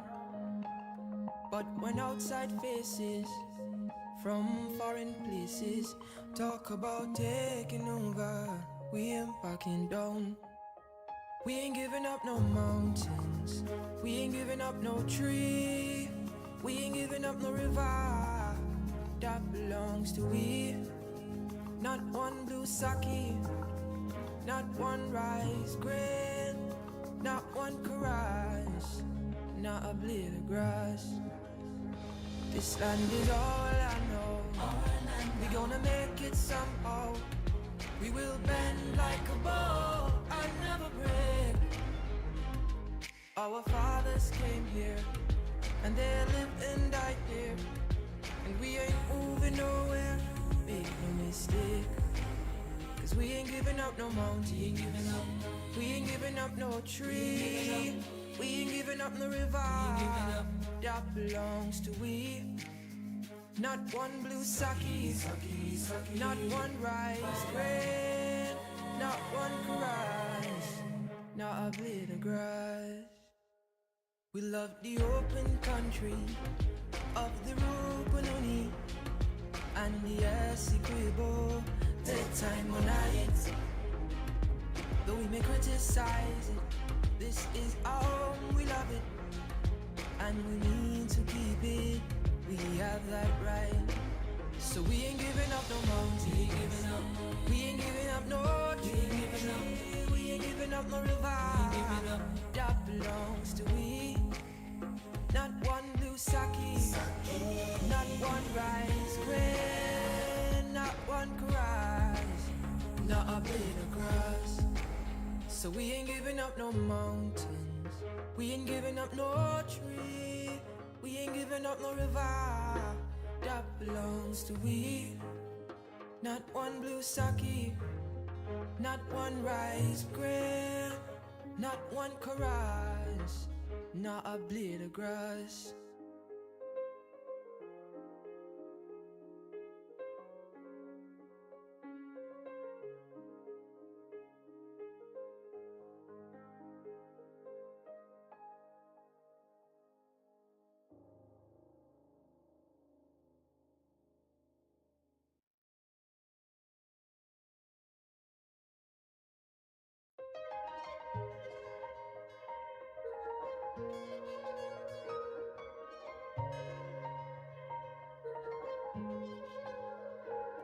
We are a peaceful people. Struggle is we struggle, and we don't look for trouble. Just ask around. But when outside faces from foreign places talk about taking over, we ain't backing down. We ain't giving up no mountains. We ain't giving up no tree. We ain't giving up no river. That belongs to we. Not one blue sake, not one rice grain, not one rice, not a blade of grass. This land is all I know. We gonna make it somehow. We will bend like a bow and never break. Our fathers came here and they lived and died here, and we ain't moving nowhere. Make no mistake, 'cause we ain't giving up no mountain. We ain't giving up no tree. We ain't giving up no river. That belongs to we. Not one blue sake, not one rice grain, not one rice, not a blade of grass. We love the open country of the Rupununi and the Essequibo, the time on night. Though we may criticize it, this is our home, we love it, and we need to keep it. We have that right. So we ain't giving up no mountain. We ain't giving up no tree. We ain't giving up no river. That belongs to we.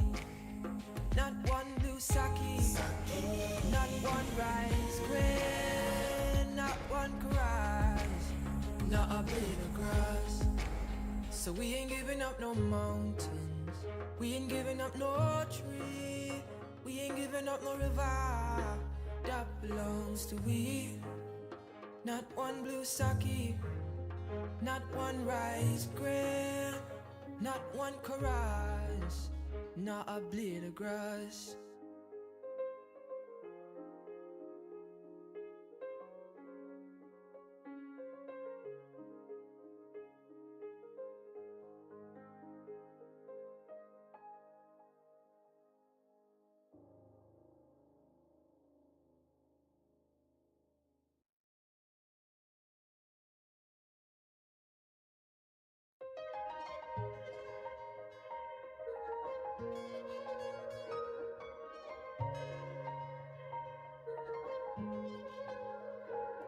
We are a peaceful people.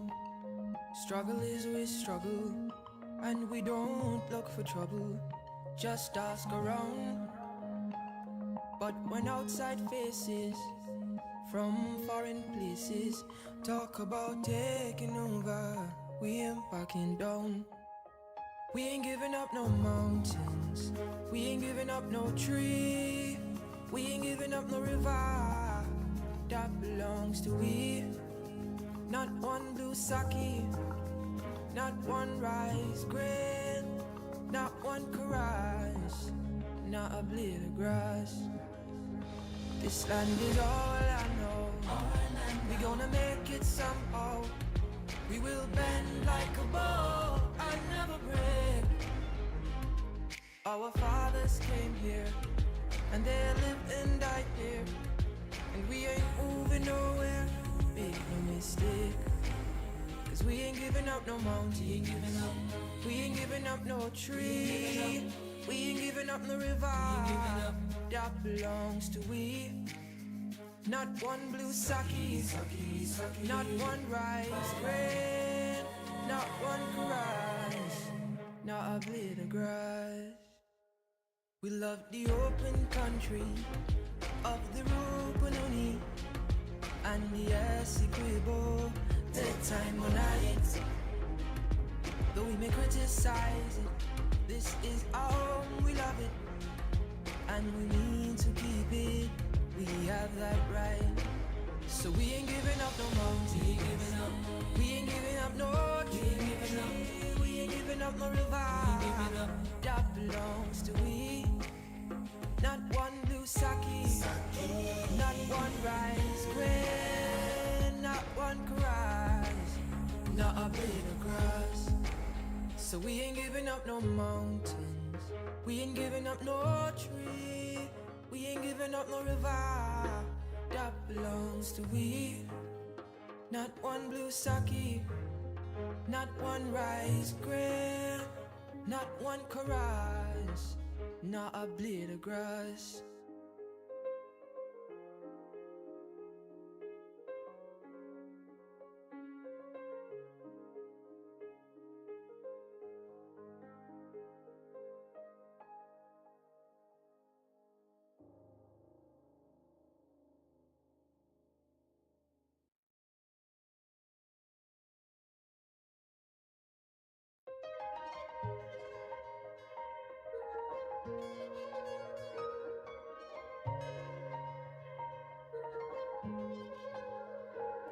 We are a peaceful people, struggle is we struggle, and we don't look for trouble, just ask around. But when outside faces from foreign places talk about taking over, we ain't backing down. We ain't giving up no mountains, we ain't giving up no tree, we ain't giving up no river that belongs to we. Not one blue sake, not one rice grain, not one caress, not a blade of grass. This land is all I know. We gonna make it somehow. We will bend like a bow and never break. Our fathers came here and they lived and died here, and we ain't moving nowhere. Make no mistake, 'cause we ain't giving up no mountain, we ain't giving up no tree, we ain't giving up no river that belongs to we. Not one blue sake, not one rice grain, not one caress, not a blade of grass. We love the open country of the Rupununi and the Essequibo, the time on night. Though we may criticize it, this is our home, we love it, and we need to keep it. We have that right. So we ain't giving up no mountain, we ain't giving up no tree, we ain't giving up no river that belongs to we. Not one blue sake, not one rice grain, not one caress, not a blade of grass. So we ain't giving up no mountains, we ain't giving up no tree, we ain't giving up no river that belongs to we. Not one blue sake, not one rice grain, not one chorus, not a blade of grass.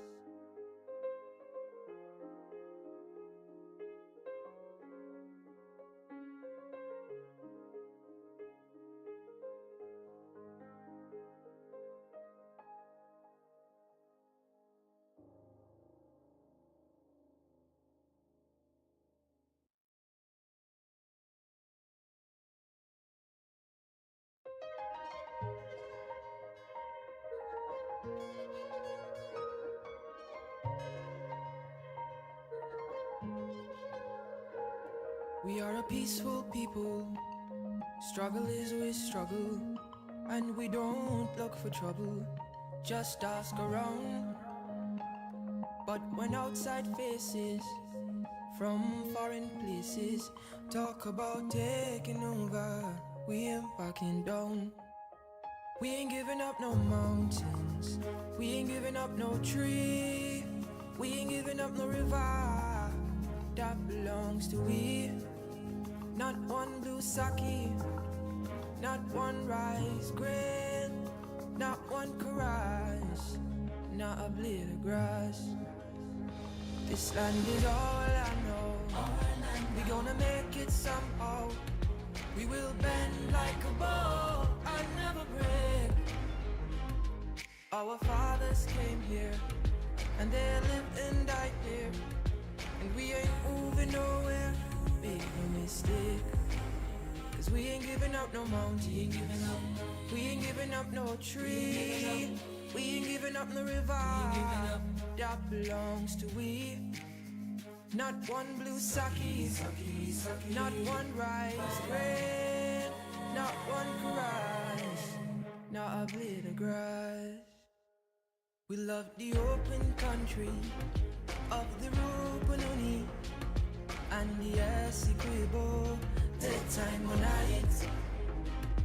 Though we may criticize it, this is our home, we love it, and we need to keep it.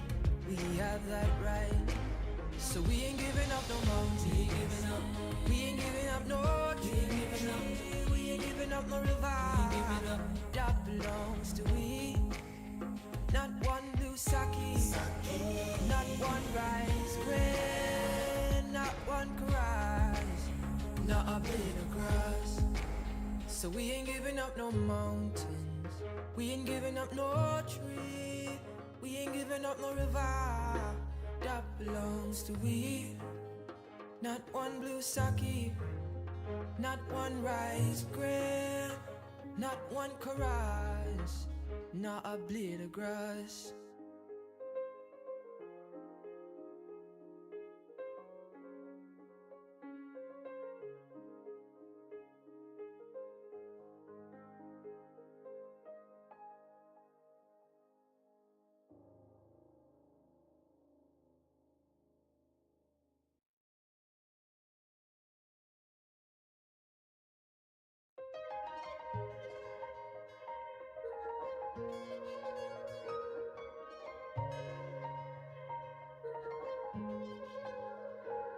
We are a peaceful people, struggle is we struggle, and we don't look for trouble, just ask around. But when outside faces from foreign places talk about taking over, we ain't backing down. We ain't giving up no mountains, we ain't giving up no tree, we ain't giving up no river that belongs to we. Not one blue sake, not one rice grain, not one chorus, not a blade of grass. This land is all I know, we gonna make it somehow. We will bend like a bow and never break. Our fathers came here, and they lived and died here, and we ain't moving nowhere, make no mistake. Cause we giving up no mountain. We ain't giving up no tree. We ain't giving up no river. That belongs to we. Not one blue sake, not one rice grain, not one rice, not a blade of grass. We love the open country of the Rupununi and the Essequibo, the time of night.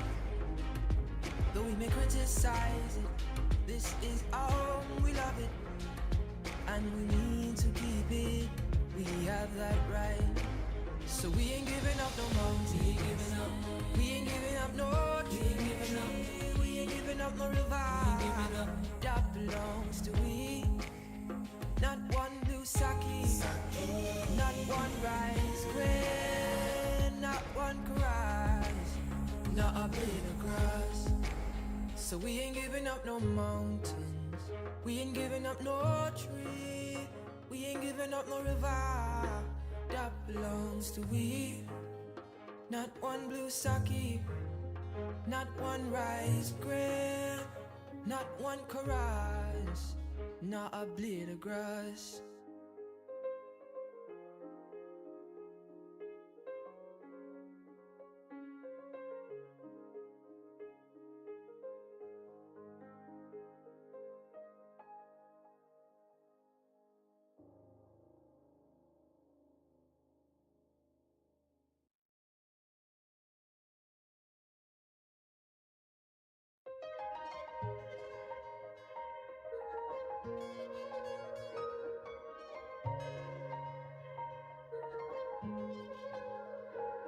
We are a peaceful people.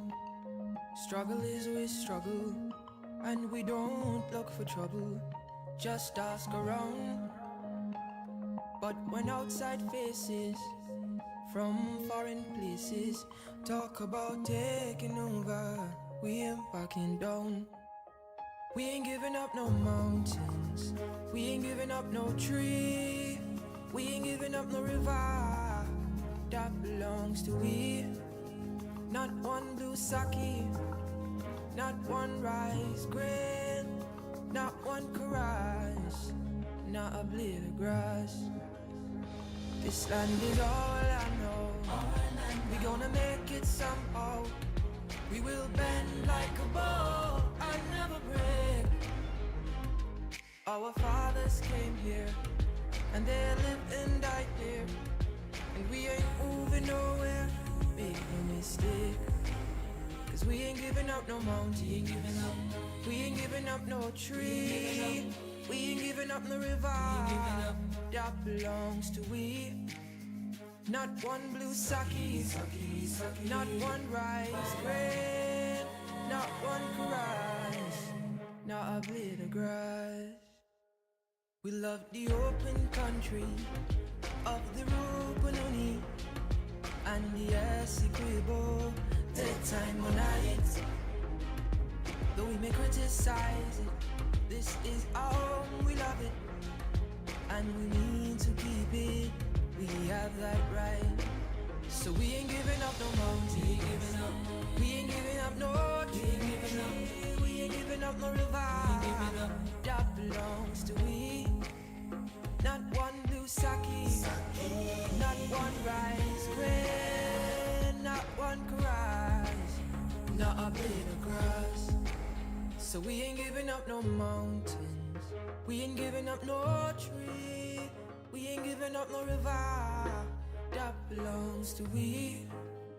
Not one blue sake, not one rice grain, not one rice, not a blade of grass.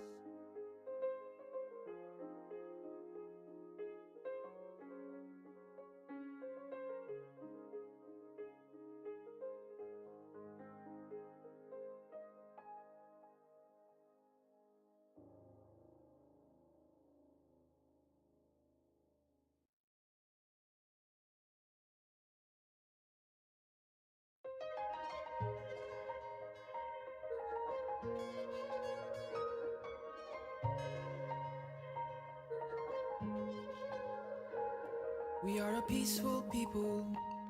Struggle is we struggle, and we don't look for trouble, just ask around.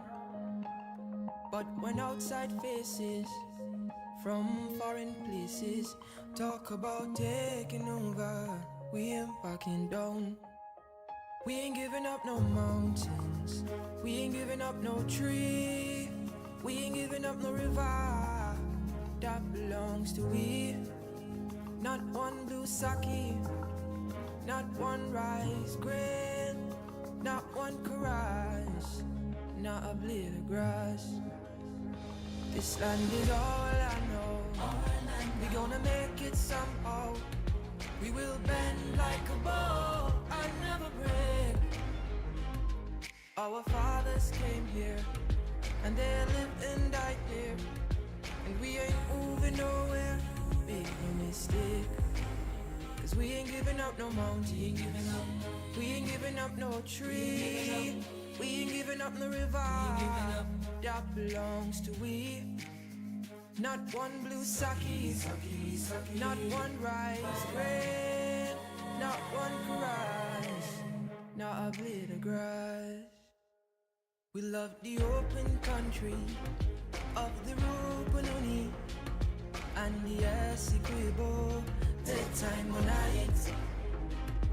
though we may criticize it, this is our home, we love it, and we need to keep it. We have that right, so we ain't giving up no mountain, we ain't giving up no tree, we ain't giving up no river that belongs to we. Not one blue sake, not one rice grain, not one caress, not a blade of grass. So we ain't giving up no mountains, we ain't giving up no tree, we ain't giving up no river that belongs to we. Not one blue sake, not one rice grain, not one caress, not a blade of grass.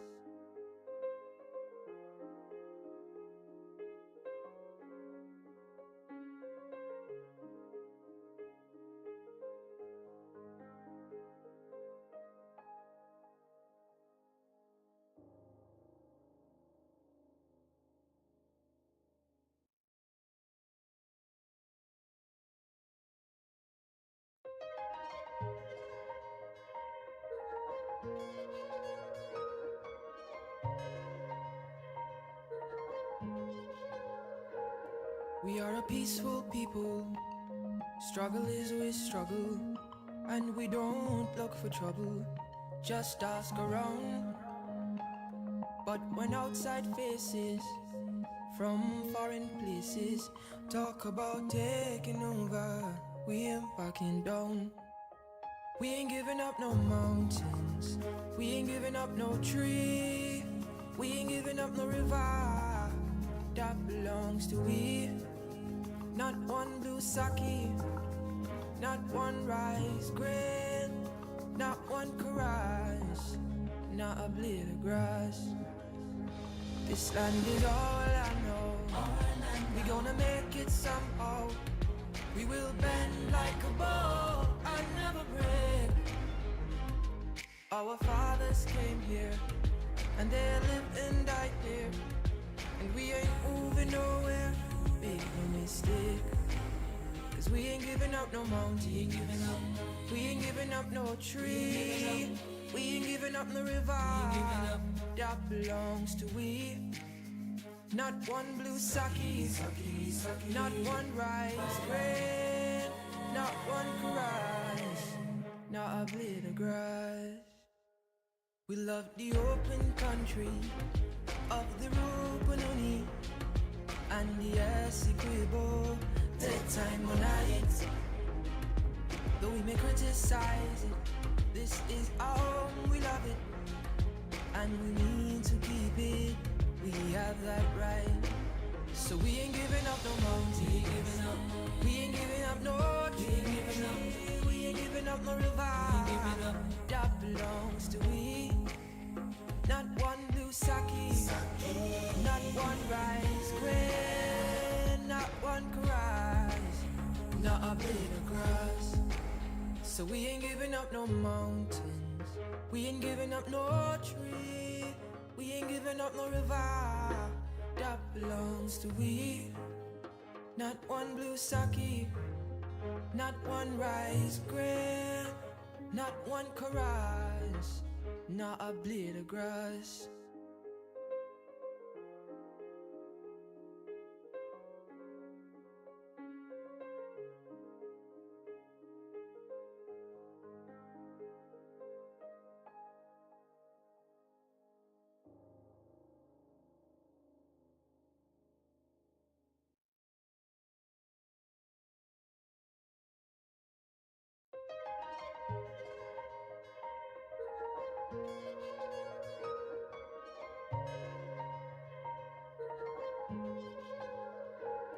We are a peaceful people, struggle is we struggle, and we don't look for trouble, just ask around. But when outside faces from foreign places talk about taking over, we ain't backing down. We ain't giving up no mountains, we ain't giving up no tree, we ain't giving up no river that belongs to we. Not one blue sake, not one rice grain, not one chorus, not a blade of grass. This land is all I know, we gonna make it somehow. We will bend like a bow and never break. Our fathers came here and they lived and died here, and we ain't moving nowhere, make no mistake. Cause we ain't giving up no mountain, we ain't giving up no tree, we ain't giving up no river that belongs to we. Not one blue sake, not one rice grain, not one chorus, not a blade of grass. We love the open country of the Rupununi and the Essequibo, daytime or night. Though we may criticize it, this is our home, we love it, and we need to keep it. We have that right. So we ain't giving up no mountain, we ain't giving up no tree, we ain't giving up no river that belongs to we. Not one blue sake, not one rice grain, not one chorus, not a blade of grass. So we ain't giving up no mountains, we ain't giving up no tree, we ain't giving up no river that belongs to we. Not one blue sake, not one rice grain, not one chorus, not a blade of grass.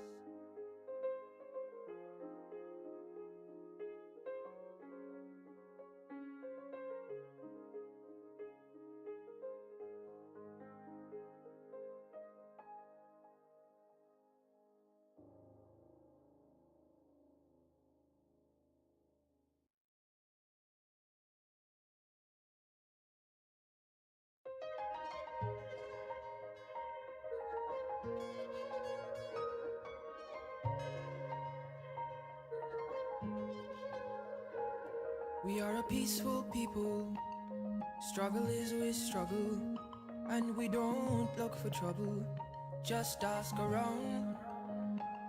But when outside faces from foreign places talk about taking over, we ain't backing down. We ain't giving up no mountains, we ain't giving up no tree, we ain't giving up no river that belongs to we. Not one blue sake, not one rice grain, not one chorus, not a blade of grass. This land is all I know, we gonna make it somehow. We will bend like a bow and never break. Our fathers came here and they lived and died here, and we ain't moving nowhere, make no mistake. Cause we ain't giving up no mountain. We ain't giving up no tree. We ain't giving up no river. That belongs to we. Not one blue sake, not one rice grain, not one grass, not a blade of grass.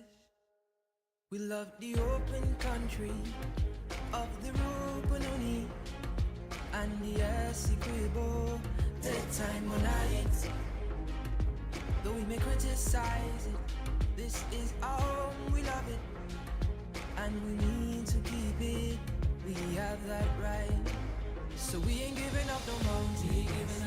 We ain't giving up no tree. We ain't giving up no river. That belongs to we. Not one blue sake, not one rice grain, not one grass, not a blade of grass.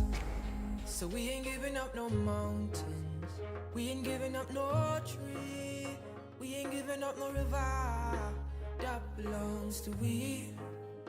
Not one blue sake, not one rice grain, not one chorus, not a blade of grass.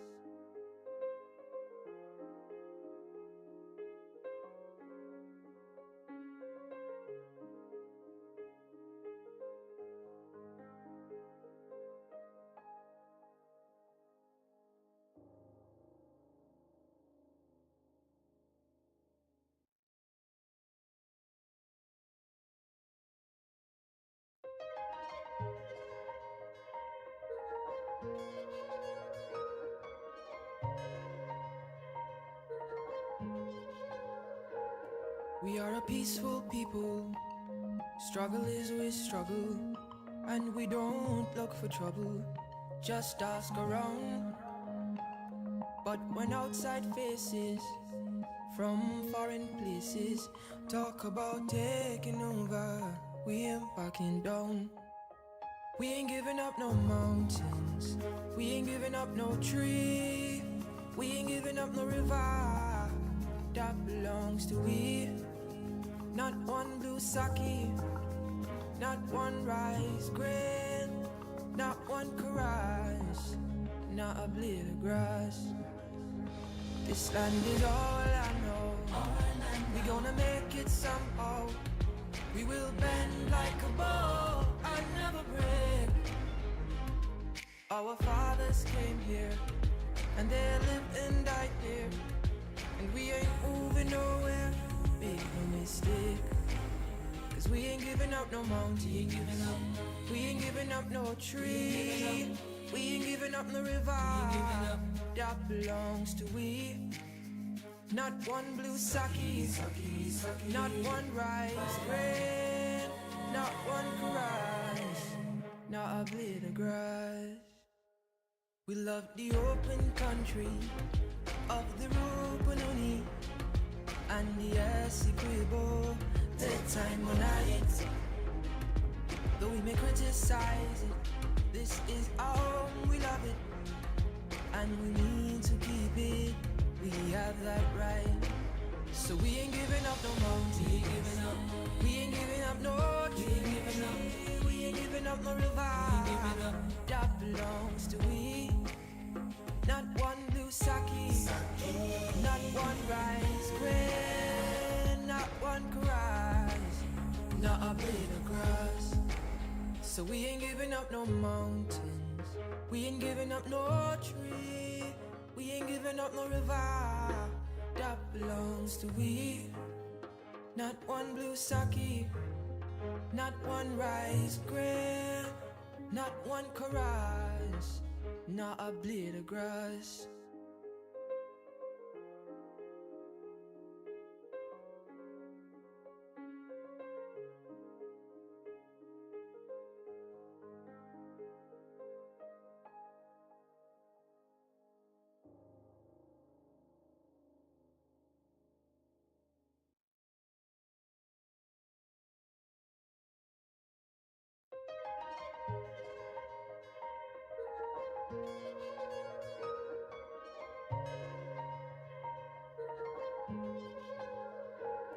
We are a peaceful people. Struggle is we struggle, and we don't look for trouble. Just ask around. But when outside faces from foreign places talk about taking over, we ain't backing down. We ain't giving up no mountains, we ain't giving up no tree, we ain't giving up no river that belongs to we. Not one blue sake, not one rice grain, not one caress, not a blade of grass. This land is all I know. We gonna make it somehow. We will bend like a bow and never break. Our fathers came here and they lived and died here, and we ain't moving nowhere. Make no mistake, 'cause we ain't giving up no mountain, we ain't giving up no tree, we ain't giving up no river that belongs to we. Not one blue sake, not one rice grain, not one caress, not a blade of grass. We love the open country of the Rupununi and the Essequibo, the time when night. Though we may criticize it, this is our home, we love it, and we need to keep it. We have that right, so we ain't giving up no mountain, we ain't giving up no tree, we ain't giving up no river that belongs to we. Not one blue sake, not one rice grain, not one caress, not a blade of grass.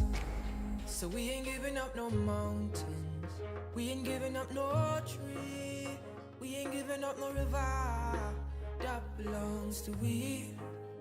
Not one blue sake, not one rice grain, not one caress, not a blade of grass.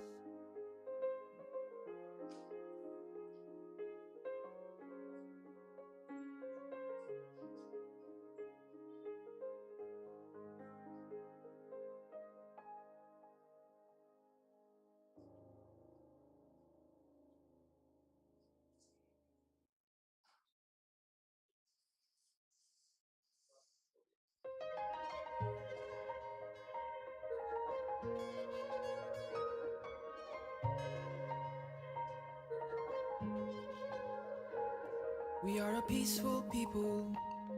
Struggle is we struggle, and we don't look for trouble. Just ask around. But when outside faces from foreign places talk about taking over, we ain't backing down. We ain't giving up no mountains, we ain't giving up no tree, we ain't giving up no river that belongs to we. Not one blue sake, not one rice grain, not one caress, not a blade of grass. This land is all I know. We gonna make it somehow. We will bend like a bow and never break. With me today, I have my DPS admin, Ms. Ramlal, to my right, and to her right, Ms. Chaplin, Senior Personal Officer. To my left, Mrs. Rohi, DPS Finance. To her left, Ms. Dan, Special Projects Coordinator. I also have my Chief Accountant, PAS Finance, Procurement Manager, Engineer, and Special Projects Officer. Thank you, PS. Let me just take this opportunity to remind you of what I believe you already know about the Evidence Act, Chapter 108, which says every person examined under this act who willfully gives false evidence shall be guilty of perjury. We usually start the proceeding by reminding accounting officers, not you, but all of the staff that is accompanying you. We consider them as well a part of the staff who's accountable of what the act is. because we want you to provide us with every certainty, factual information. If, however, you are not certain about any information with regards to a question a member may ask, let us know, ask for time, and time will be given. All right, we're here to work with you and hope that our advice and observation will help you perform and your staff to perform much better so that Guyana can benefit from your service. All right. Members, we have the Ministry of Social Protection here today, and we have 28 paragraphs, and I put paragraphs 1, 10, 15 to 10, 25. The floor is open to all members to ask questions. Member Siraj, you have the floor. Before we go to the floor, Mr. Chairman, I was checking on my colleagues, so I just want administratively to.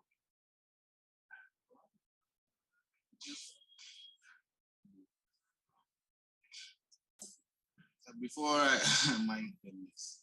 It so happened that Mr. Mahadio just come off of the live, which has handicapped today's proceedings because we have to have 2 members on both sides. We will make every effort before another decision is made concerning today's proceedings to make contact with him. All right, give me 1 second.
agency who have been here since this morning equally share my disappointment.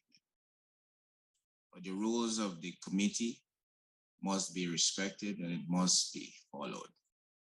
And if we don't have a quorum, we cannot proceed. So the meeting therefore is suspended for next Monday.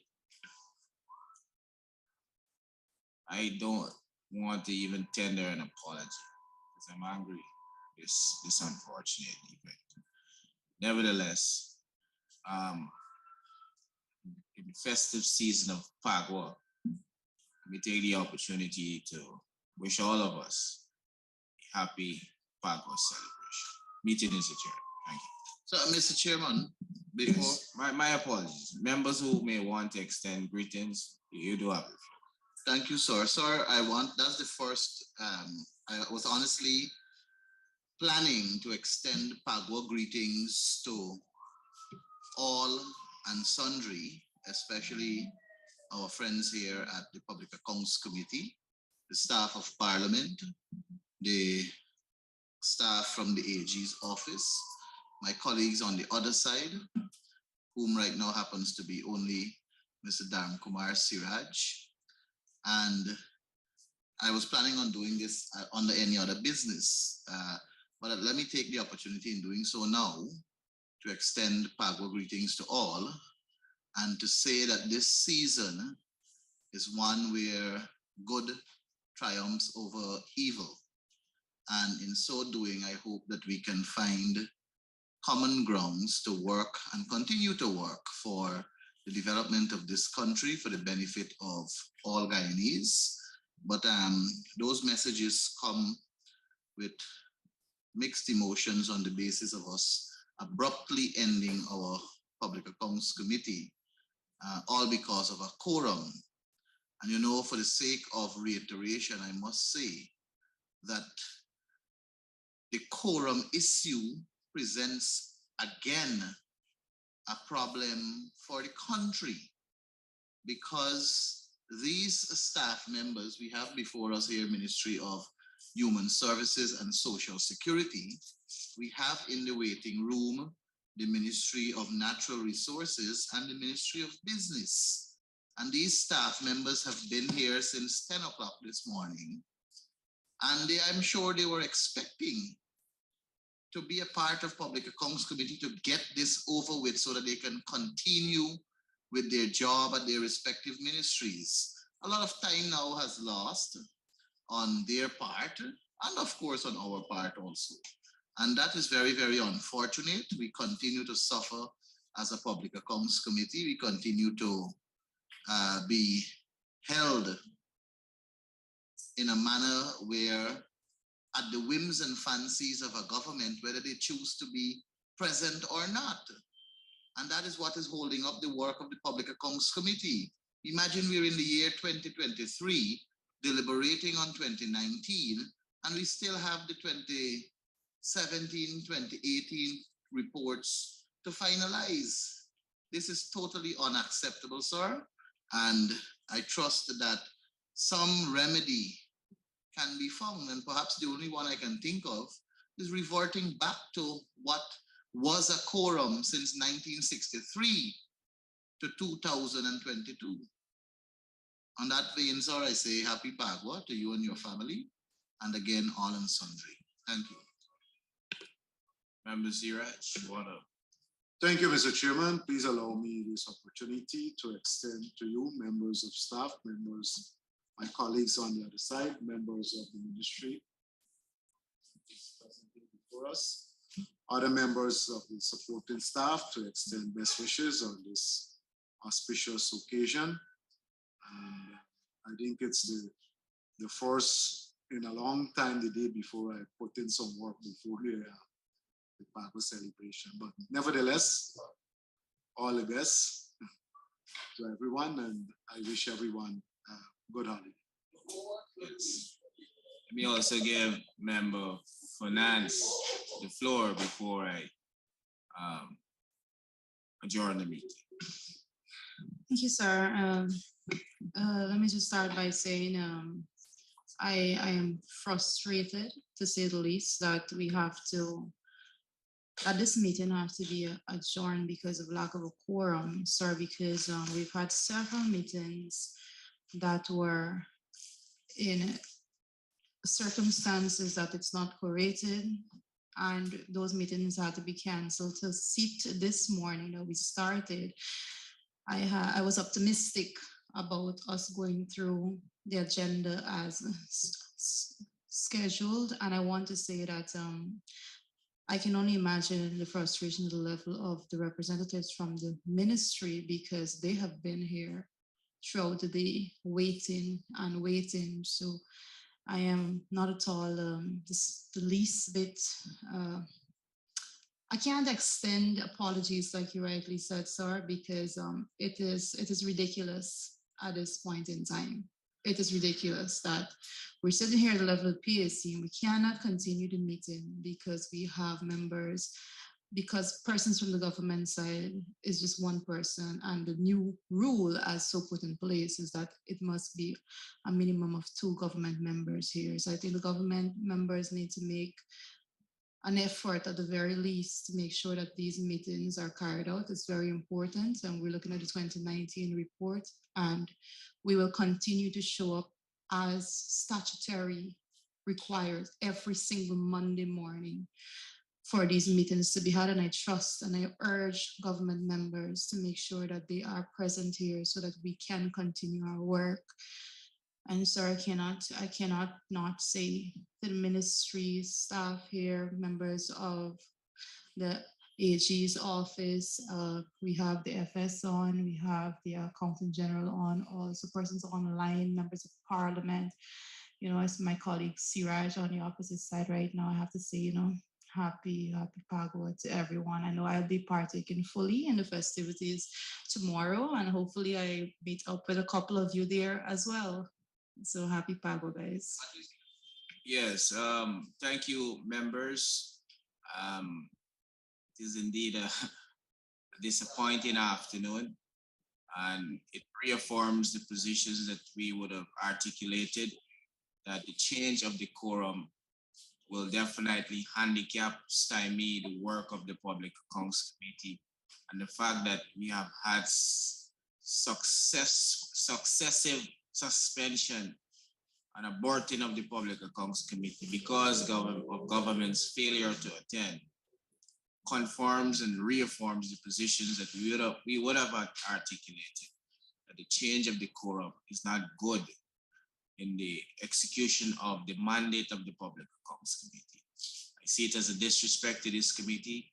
I see it as a disrespect to the staff of all of the ministries that consistently comes when they are called to answer and give account for their stewardship at those respective agencies. A disrespect to the advisors who take time off from their work to be here, and those who are online, as well as the staff of the Parliament.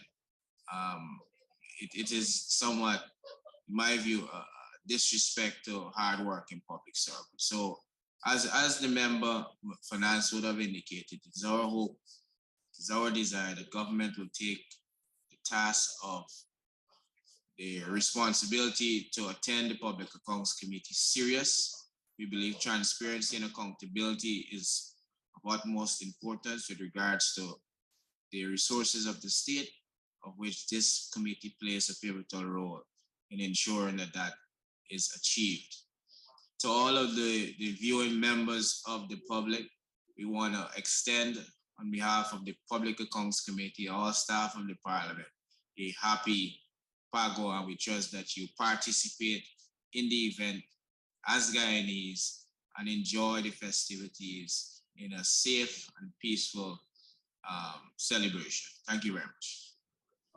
All the best, Chair, and to you, the members of the committee.